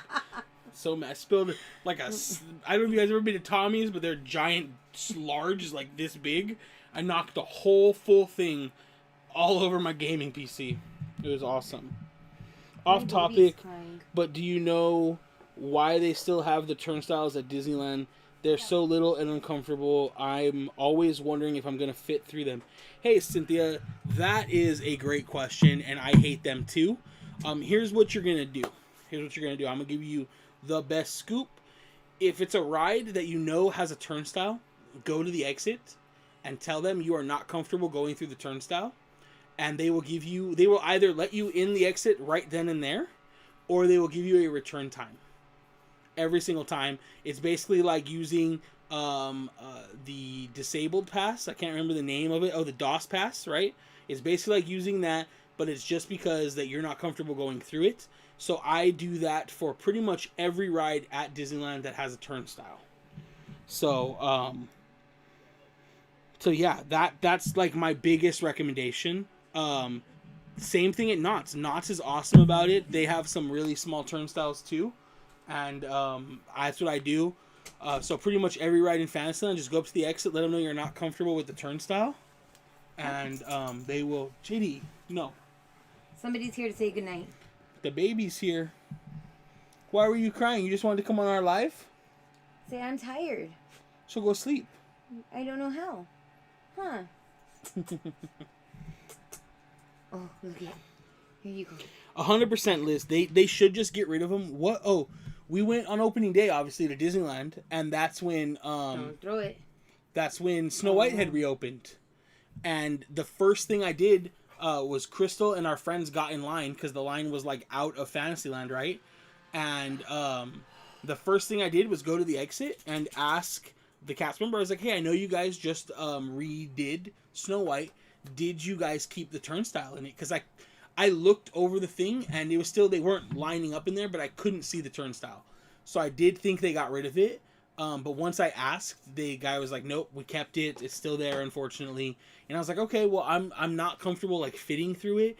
Is there anything else I can do?" And so they let you use the exit. And for that, he was actually nice enough to just take us right away. But most of the time, they'll give us a return time to come back.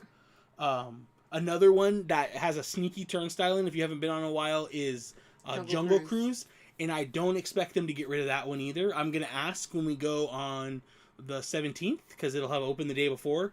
But again, just go to the exit, and they are super accommodating. They never have made me feel embarrassed about asking or anything. And that goes for Knott's as well. Knott's is great about it too. Oh. Okay, no more fan. Okay, thanks for the advice. I'm going to do that next time. I wonder who I can write to remove them.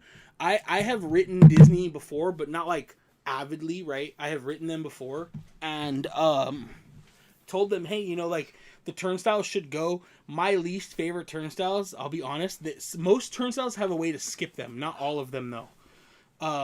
Some of them have a way to skip. The one I hated the most...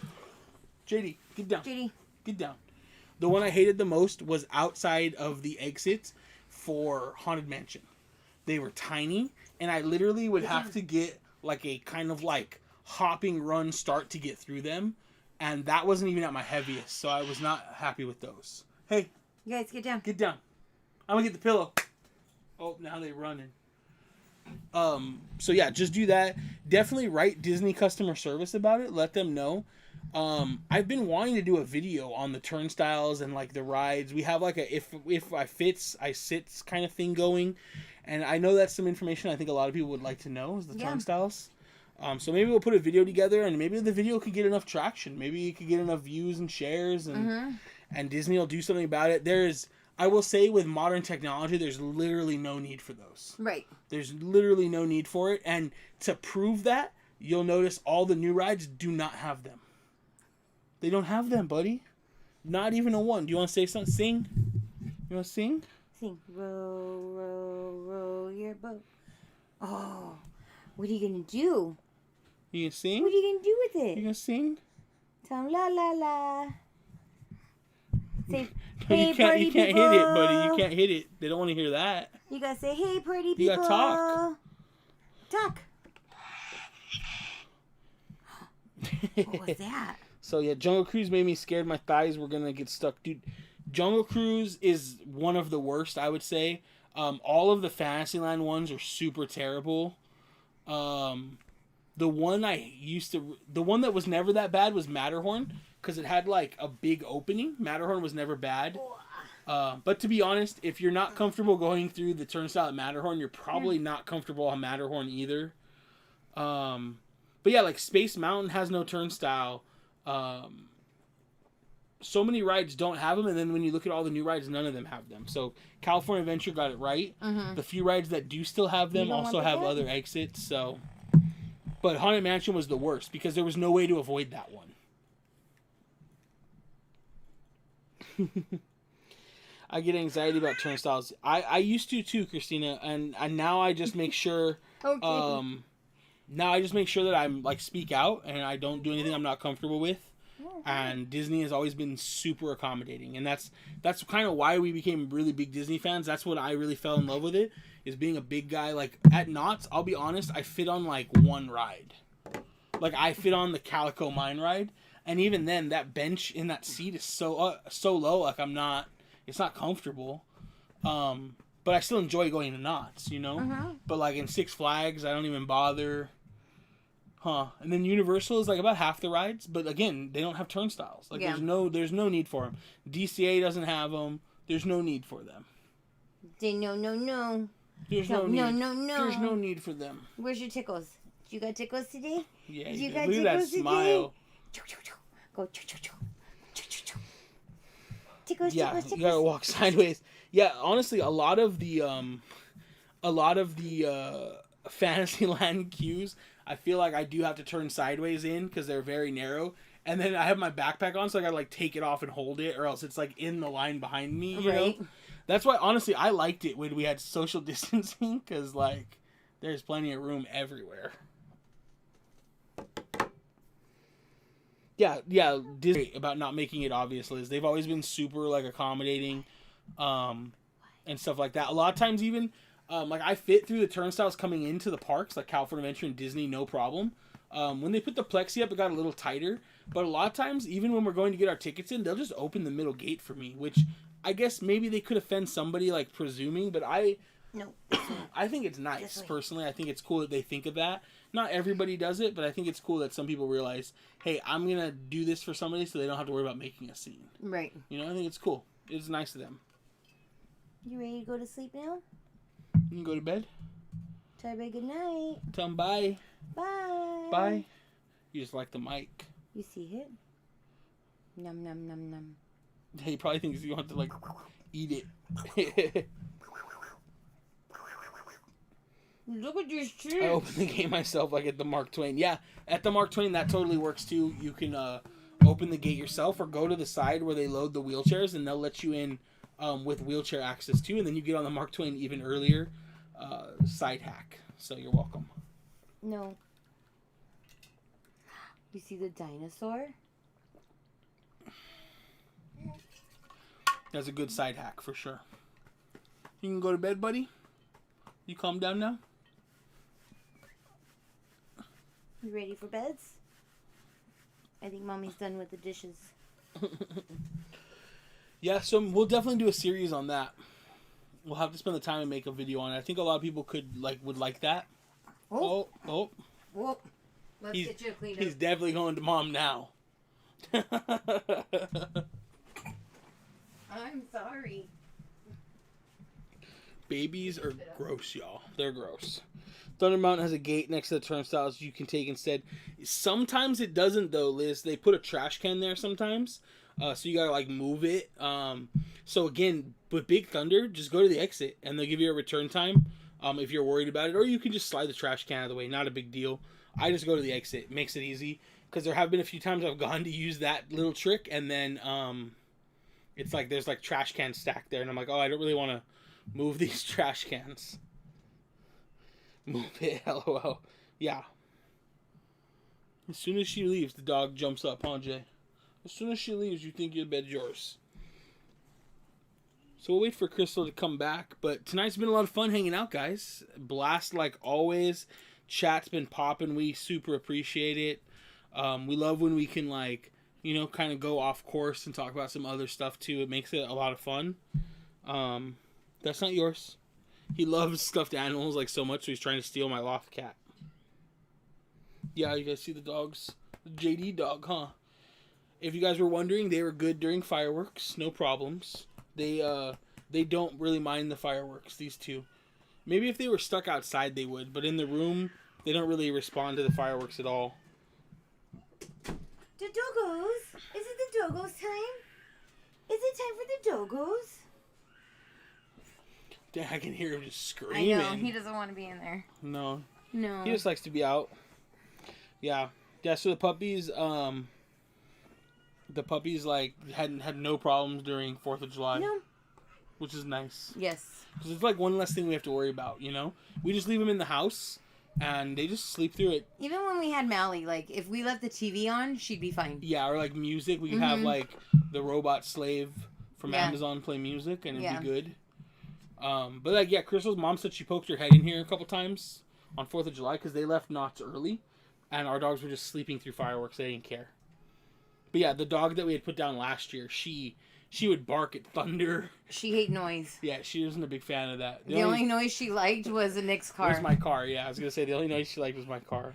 As soon as she heard it, like, you can hear him coming down the street on the side. And, like, when my window was up against or when my bed was against the window, when it was just us living here and, like, pre-Nick, she would, like, literally be at the window, like, whimpering to get out there. Yeah, I've always had pretty loud cars. So what do you guys got planned this week? It's a short week for most of us. I was off yesterday. Yep. I'm off Friday. Yep. 3-day work week. I got a 2-day work week. I got to cram 5 days of work in, though. So that'll be fine, though.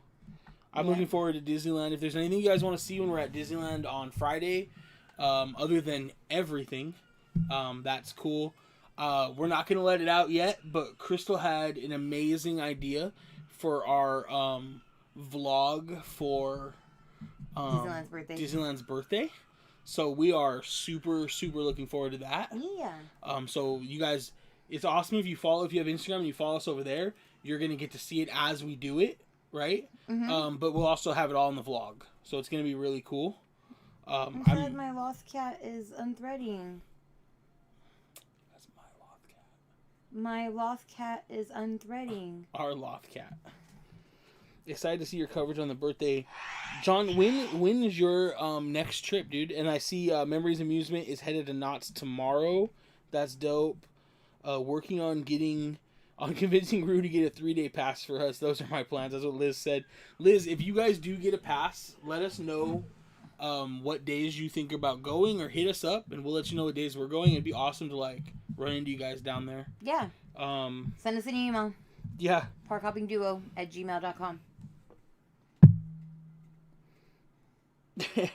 Everybody said Brittany probably has some amazing food to sink her teeth in. Yeah, Brittany, we definitely have to like collab on some food soon.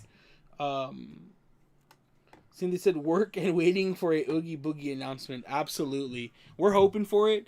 Oogie Boogie Bash, I guess we could talk about it a little bit. I'm not in a hurry to leave if you guys are still down. Oogie Boogie Bash was so dope. Like, when we went in 2019,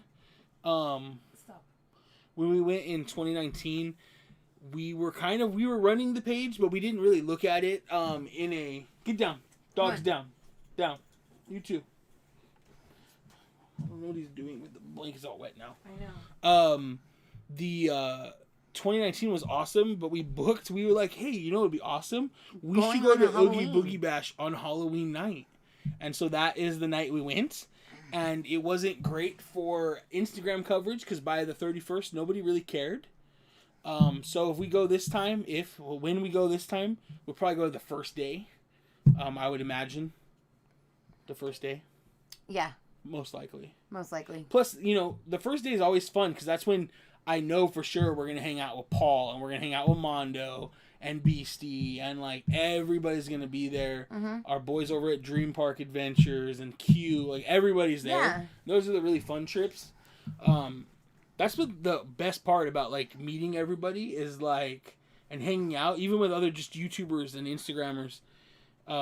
Is like you join up, you hang out for a little bit, and you all kind of bounce into your own thing, come back, bounce into your own thing, Unless it's the opening day of Knott's, what was that one food festival? Oh yeah, where we just stayed together the whole day and didn't get anything done. Everybody's video is all the same. It's all the same. We all stayed together the whole day. Hanging out with Mondo is a trip, you guys. Yeah. Like, Mondo, obviously, the most hardworking guy, one of the most hardworking guys out there, grinding. But, like, dude, that guy is amazing, the way he'll take the time to talk to everybody who stops him. And still have time to make videos. And if you haven't hung out with him, you might not have any idea how often he gets stopped. And when you're hanging out with a big group, so if it's like us, Mondo, Paul, Chris, Danny, Noah, like, somebody in that group is gonna get stopped like every 30 feet. But like Mondo, everybody's awesome about it. But like Mondo is very inspirational with the way he like meets and greets people, the way he takes the time to like learn someone's name. I don't know if he remembers them all or not, of course. I'm terrible with names, so I never will. But from him, I'm always like, people will just be like, oh, hey, what's up? I love your videos. And it's like, well, what's your name? Like, tell me about you too. Like, I want to meet you. It's not about you just meeting us, you know? But yeah, it's crazy. So hanging out with them is kind of overwhelming if you're trying to get someplace. But it's a lot of fun. And I always look forward to that on like the first day of something. Brittany, every time we bring up your name with Mondo, like, he loves the Papas, like, so much. Like, as much as we love you guys, like... Oh, yeah, for sure. Like, no, like, I forgot what we were saying last time. And we were like, oh, yeah, the Papas. And he's like, oh, you gotta love those Papas. So, yeah, like... Yeah. Yeah. Yeah, because I actually think that's how you guys found us, was through Mondo's channel. So, I mean... And there are a bunch of people on this channel that have found us through Mondo, and we're very thankful for that. It's really funny. Noah and us, a lot of times, I'm sure Danny gets it when he's by himself too, but a lot of it we get, oh, you guys are Mondo's friends. Yeah. And it's like, okay, well, we also have YouTubes. Or like, they'll be like, so one time... we watch you on Mondo's YouTube. And I'm like, do you watch us on ours? Yeah. Because we got one too, bro. Yep, we did meet Memories Amusement in person at Knott's. Hung out. That was a fun day. It was. That was one of those days. I think that was like one of the days where everybody was there. But that actually might have been the opening of Knott's. I think that was the opening of Knott's. Found you guys through Paul. So Liz found us through Paul. Another great guy. That's Crystal's work husband, I haven't seen him in such a long time. It's horrible. Every time I'm in downtown Disney, he's inside one of the parks. Rue said, I like Mondo. Some of the mods kill the chat for me. One in particular. Isn't Brittany a mod over there? Brittany is. Is it Brittany? I hope it's not Brittany. No, I'm just kidding. I'm sure it's not. Some are a little strict. Yeah, you know what? We chat over there. It's really hard to get Mondo and Danny's attention during Speculation Sunday because there's like 600 to 800 people in there. But like I can't imagine how hard the mods for like that size channel have to work. Oh yeah. We haven't even thought about having to get mods, so that explains a lot, you know. Not Brittany though, as they said, not Brittany. Brittany said, "Oh, it's not me." Mondo listened to my Maddie talk about her YouTube account. I was trying to get him to subscribe. I think it's because some of the mods are grandmas, so you get deleted for any little PG word. Yeah, that makes sense. We definitely, in chat, will always keep it family-friendly on Mondo's channel, because that's his brand for sure. And you guys know us. We're PG-13. We pushed it a little bit today. I dropped a couple Fs. It wasn't me this time. It wasn't Crystal today. Oh my god, modding on July 4th was insane. Lots of spam and trolls. Yeah, it's a bummer, but I guess when you get to that size, you're going to get the trolls, you know? Yeah. We haven't really had that problem, just that one little bit in here the other day. Couple weeks ago, but it ended up being funny. Yeah. It can get crazy. Yeah, I bet. The Papas are familia. Found you through Mondo and then saw you too at Taste of Mary Farm and chatted for a bit next to the icicle fountain. Y'all were awesome and glad to have met you. I 100% remember that, John. And it was awesome to meet you there too. Yeah. I think we were already following you on Instagram, but I don't think I knew you had a YouTube yet. Right. So that's when we started following you on YouTube too. Yeah, I mean, and that's what's awesome. Hopefully, at some point, hopefully you guys will find other people through us at one point, right? We follow a lot of awesome creators. Some of our favorite friends, like Dream Park Adventures. I love their videos. They do take forever to get them out, but when they do put a video out, it's like, if you appreciate cinematography, like, they're really good. They're really good. Yeah, I mean, there's lots of great ones out there, though. So hopefully, at some point, we'll be able to do the same thing. I got 2 new subs today because of you guys. Oh, awesome! Yay! That's awesome. That's what I love to hear. I found Noah because of you guys, and Disneyfornia, the guy who gives churros. Yeah, Yeah, Dave Disneyfornia is Mhm. awesome. I think it's funny that you found Noah through us and not through Mondo or Danny. Yeah. But that's So if you awesome. ever see Noah, tell him, "Aren't you the park hopping duos friend?" Yeah. Yeah. Noah, we get a lot of traction in stories when Noah's around. People really love Noah. Yeah. And he's like a good combination to us because obviously him and Crystal really get along. But like Noah and I also like riffed off Right. each other a lot too. Right. So it's really good. Yeah. Yeah, I mean, this community has been nothing but amazing. Right. Nothing but amazing. Right. Very few people have we met then not like instantly become like great friends. Oh yeah, with. I think I could count that on like less than one hand. Exactly. Same here. I found Noah through you guys too. Awesome. Yeah. Because I love Crystal and Noah's dancing. Liz, I hope you watched it in the newest video because they were tearing it up to Dude, Selena. I hurt my knee so bad on the 4th just from dancing around with Noah. Like, you bring mariachis into the mix and, like, Noah and I are gone. Like, yeah. I don't know how to dance. I don't know how to grito, like, any of that. But when it's me and Noah and mariachis, like, I'm it. I'm there. It's always interesting how, like, you like the dynamic or the energy can change when you bring like different people in, right? Right. Like, I feel like, you know, like the energy is different when we're with Noah than it is if we're with Danny. Right. It's like with Danny, then me and Danny just want to talk like Disney history and information. Yeah. And Noah's just like, I'm here for fun. I'm here for fun. Yeah. I'm 21 now. Let's get the party started. Yeah, pretty much. It's crazy, you know. I only knew Mondo, Random Land, and Daily Woo. I've never heard of Random Land. I don't know. We don't watch Daily Woo, not for any reason. Right. I've never heard. I've never really watched them. Yeah. The channels we watched before we started really meeting people were we watched Tim Tracker for Disney World. We still like religiously watch Tim Tracker. Yeah. Magic Journeys. Yeah. Was like one of our go-to. That was like our go-to Disney Mm-hmm. like YouTube, I think. I think so. Yeah. And then when Galaxy's Edge opened, I found Ordinary Adventures. Mm-hmm. And I was like, Peter's so awkward sometimes. I love it. Like, right. And him and Kitra have this like awesome dynamic, and they're both like, I love that like they're both okay like just being themselves and having fun, and like if they mess something up or say something stupid, like they don't edit it out. Yeah. Like I love that. Right. Yeah, I love that. So, and you know, we try to do that too. Yeah. You know, thus the mariachi. It's a mariachi. You know. But yeah, I think that's what's fun. Leave my pimp cane out of this, Liz.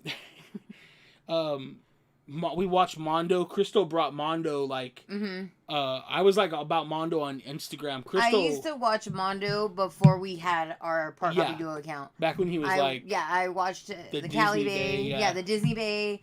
I watched Megan. I watched Noah. Like those were my first three like Instagram people. Yeah. And then I started watching Mondo on YouTube. Yeah. And then I started talking to Mondo on Instagram, and then Mondo thought I was Nick, so him and Nick like hit it off, and now they're like middle of the night calling each other because something dropped. So I mean, I'm fine with that. I'm okay with it. Yeah. I have Mystery Bay. Like that's true. Yeah. Yeah, we love hanging out with them. Yeah. But yeah, and then who else would we watch? We used to watch. His name is Dylan. I can't remember his channel right now. Not Theme Park Shark. Not Theme Park Shark. The other nasally guy. No, you're thinking the British guy. Oh, okay. Yeah, that's who I'm thinking of. Something. I don't watch him that much anymore either. No, I haven't seen you watch him. I just feel like Tim Tracker gives me enough Disney World news. Yeah. He does mostly Disney World, and I don't care. Yeah. Fresh Baked. Theme Park Obsession. Yes. Who does hang with Fresh Baked a lot and Mm-hmm. stuff. Don't watch him as much anymore. Like, he doesn't come up in my feed. Mm-hmm. But we still see him in the parks. Yeah. We don't know Dylan, though. We've said, like, what's up to him once. Right. But we haven't really talked to him. No. But everybody else, I mean, I'm sure he's super cool. We just haven't really, like, met him. Everybody else we've been able to meet. And then, obviously, we try to, Mondo is the State Farm agent. Who are you on the phone with? Mondo from State Farm. Do you know what time it is? Yeah, literally, like, Mondo, messaged us on Instagram, like, a couple days ago, or, like, last week. It was, like, midnight. and like I work early. I start work at 6:30, right, a.m.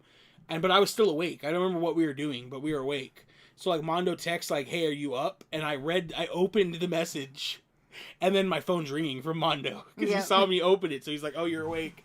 And we were just BSing about something. I don't remember what it was, but I think it was like about Fast and the Furious. I think we had just seen Fast and the Furious, so we're talking about Fast 9. So yeah, David Fresh Baked is good too. We don't watch that channel as much. We really try, like, we don't have like a lot of YouTube time, like, I feel like, between like creating content. So like when we do, we try to watch people that now I think we like focus on people that we're friends with. So like if John Jr.'s in the chat, if John puts out a new video, we're gonna watch it. And if Mondo puts out a video, Mondo keeps us busy enough by himself. And then you add in Paul, and you add in Danny. Noah doesn't put out much on YouTube right now. Nick, Wonders of Magic. Like we try to keep up with all of like the ones that we tend to hang out with the most. We still try to keep Magic Journeys in there, Ordinary Adventures, Tim Tracker. Yeah, I try not to watch Magical Journeys because I don't want to give the same food review like that they do, because I have a tendency of holding like what people say. That's true. About things in my head. I have noticed that once Disneyland's reopened and we're doing more food reviews, I haven't been watching their channel as much. And it has nothing to do with them. Like I love them. I love them. They're Janelle so awesome. is amazing. But like and McVee's dope. Like he's fun. But it's just like I think it's kind of the same thing. Like I don't want to give that food review. You know, it's like I don't want people to be like, "Oh, that you're saying the same thing Magic Journey says," and you're like, "Dang, Chris dude." For the laughs, yes. Chris is pretty funny, yes.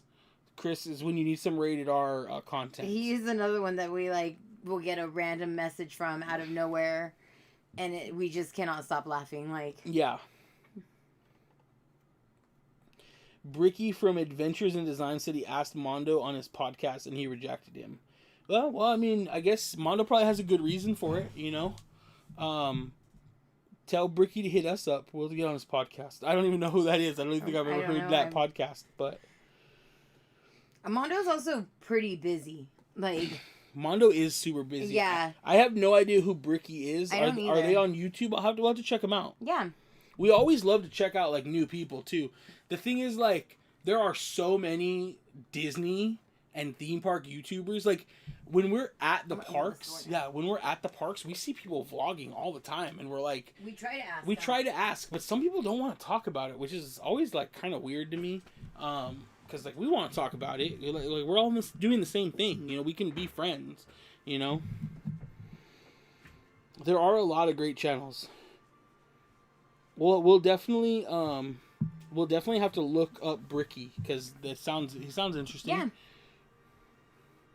Adventures in Design Bricky is pretty interesting. Ordinary Adventures is gonna be on his podcast YouTube this week. That's cool. Yeah, we love Peter and Kitra. Yeah. We've kind of got to know them over the last like couple months, really. Right. Been pretty cool. I think ever since all the parks opened. Yeah. Yeah, because we actually like started talking with them a lot at Universal. Yeah, I think that's when it like the first time we met them at Knott's, like I kind of like fangirled. He did. And like, he did. Like I'm the one that had to say hi. Yeah, and so like I felt like then we're just fans, and now we're like. But it's like funny because YouTube like friends. We like Nick was like, oh, it's Ordinary, or it's Ordinary Adventures. That's Peter and Kitra.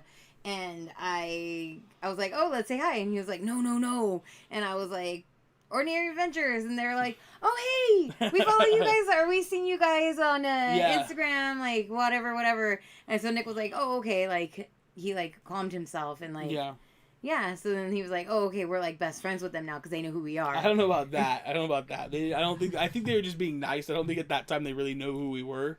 The first time we met Mondo absolutely knew who we were, which was pretty cool. That just goes back to Mondo, but. They got Liz hooked on Mai Tais. I love Mai Tais. Mondo and Chris at Six Flags. Ended up riding rides with Chris and hanging with them the whole day. Yeah, that's exactly the kind of people like Mondo and Chris are, though. Right. Like, they're just going to bring you in and you're going to hang out all day. And the next thing you know, like... I think maybe that's like why we try to be like that, too. Not to, like, copy Mondo, but it's a good environment. Yeah. You know, that's just the kind of people we want to be. And the kind of people we strive to be, I should say. Because even like our friend Patrick joined us. So Noah was with us on 4th of July, and our friend Patrick came down, and he's in our video a little bit, but not a whole lot. But Patrick's a good friend of ours. He's our travel agent for Disney World, so he books for us. And he was like, "Oh, just say hi. I don't want to hang out with you guys like you're with your family because Chris's family was there." And we're like, you can hang out with us. Yeah, my family doesn't care. Like you're here with us. Yeah. So he ended up spending most of the day with us, which is cool. Peter did get me hooked on cut water, Mai Tais mixed with pineapple juice. I get shy too still to say hi to y'all and others, but then I am introverted, so I could also be why. Yeah, that's probably why, John. You should definitely never be shy saying hi to us. Never. You should just be like, you should just assume if we're at the park and you're at the park that you're hanging out with us. Yes. Because that's how we assume. Like, if you want to come hang out, like, come hang out. But if you want to do your own thing, that's why I enjoy, like, hanging out with Mondo, too. Because, like, Mondo is always doing his own thing. So it's like, I love it that, like, if we're hanging out in a group, like, you don't have to feel like, oh, everybody's going to do this. Well, I have a different vision for our vlog, so we're going to go do this. And everyone, like, when you hang out with other creative people, everybody understands that. And that's, like, what the most awesome part is. And I will say, we have very great family and friends when we do go to the parks. Like, Crystal's family is awesome. They're very understanding. They never, like, make us feel, like, stupid for doing it, ever. Like, nobody in her family does. No. And same thing with, like, our friends that we go to the park, like Jenny, Missy.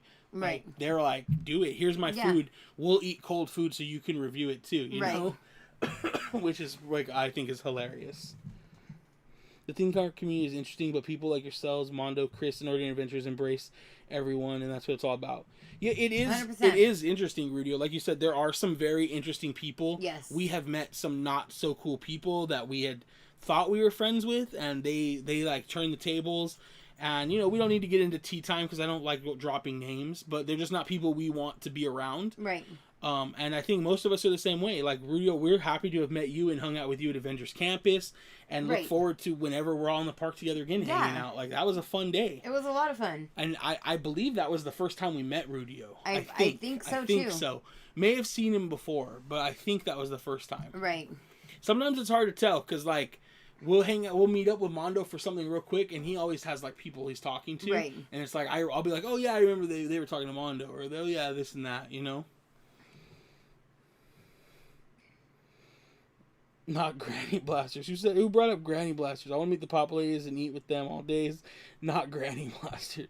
Oh, if I see y'all... Oh, that's what Liz said. Okay, now I see it. If I see you, I'm yelling out from across Main Street, Granny got blasted in the face. I'm down. That's hilarious. Yes. Rue said, I never fan out, though, no matter who it is. Joe Cool Montana could literally walk by and I just mind my own business. Yeah, I mean, I'm usually like that. I don't know. Yeah. I was just like, oh, it's cool to see them. But, like, celebrities, like, I don't care. I'll never, like, bother a celebrity. No. Like, that's not my style. It's not our style. I got my first, hey, your memories and amusement. I love your history stuff at Knott's.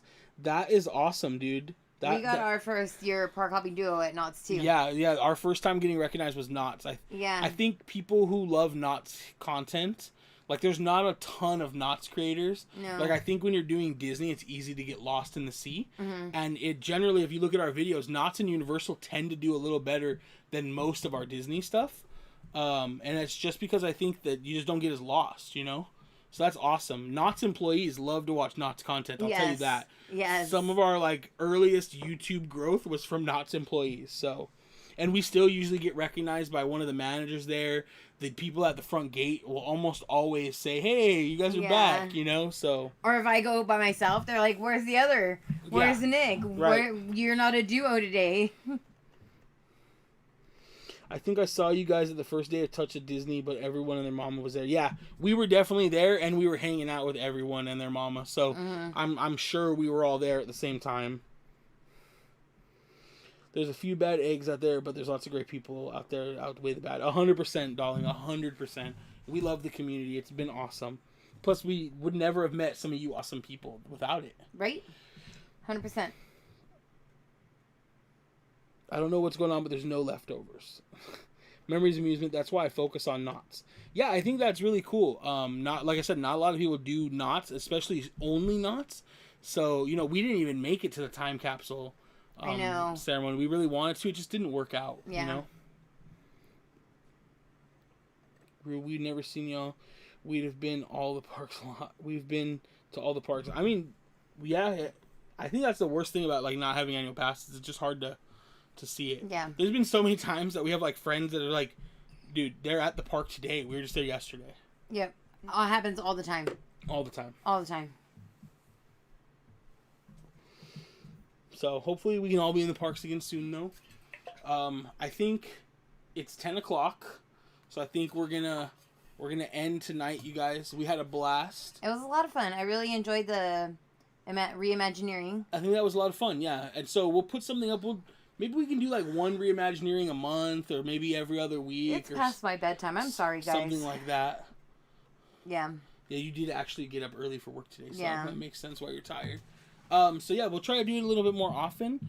But I just love coming in and just having like not necessarily having like something to talk about, right. You know, and we just kind of go off on a tangent. I think that's the best too. Yeah, time really does fly. Thank you guys so much. Yes, thank you for guys. hanging out. We appreciate it. Like, of course. It's like I look forward to Tuesday. Yeah, and same here. It's perfect because it's like this week is awesome. So yesterday I was off. We went to Trader Sam's. It was awesome. Right. And then today we had the live stream. Freaking awesome. Right. Tomorrow we have Loki. Yeah. Freaking awesome. And then Thursday we have Black Widow. And then Friday we have Disneyland. And then Saturday we're hanging out with my family, which should be awesome. Yeah. It'd be nice. And then Sunday we might go to Universal. Oh, okay. Sunday we might go to Universal. Oh, hey. But we'll see how we feel, too. We might just relax. Yeah. I might take your laptop on Saturday and like edit some video while we're at my family's because I feel like I can do that. Yeah. But we'll see. For sure. But we appreciate everybody hanging out. Yes. I'm really excited that you guys are excited about maybe doing like a live stream where I'm editing I think photos. that'd be great. So, and I think it would be different. Maybe we should. I really want to start a photo battle series. I know. We really need to we start really that. need to start that. We filmed one. I wasn't super happy with the editing and stuff of it, and it's just been too long now. So I think we just need to keep it simple, and we can expand on it as it gets better. Maybe we could do one on Friday. We could do a photo battle on Friday, I think. Yeah. I think that would work. Yeah, we'll do it on Friday. We really have nothing set for Friday. It's just a fun day. Yeah. It really is just going to be a fun day. We have nothing that we have to do other than Ronto wraps and a train ride around. Yeah. That's it. Yep. I think we could fit a photo battle in on Disneyland's birthday, too. Do you know what'd be fun? The day that we're with the Zad crew. Yes. A photo battle between all the admins. That would be pretty fun. That would be. And it's just a for fun photo battle. Yeah, so you guys will see all totally that. But I think it would be great. So we are looking forward to this week. Thank you guys again for hanging out. I know we said it many times. We love you guys. We love you guys. You guys are hashtag family. Family. I was like, your voice needs to get deeper. Family. I'm going to get the Vin Diesel and I'm going to play it. I got it. Next week we're going to have lots of sounds, guys. I spent this week figuring out how to upgrade the video once again. Next week is sounds. We're going to have lots of fun sounds. You almost had me? We're going to have sounds next week, guys, all right? So you guys have a great rest of your night. Thank you for hanging out with us. We appreciate you guys so much. We will see you guys next Tuesday. Bye. Bye. Good night. Good night.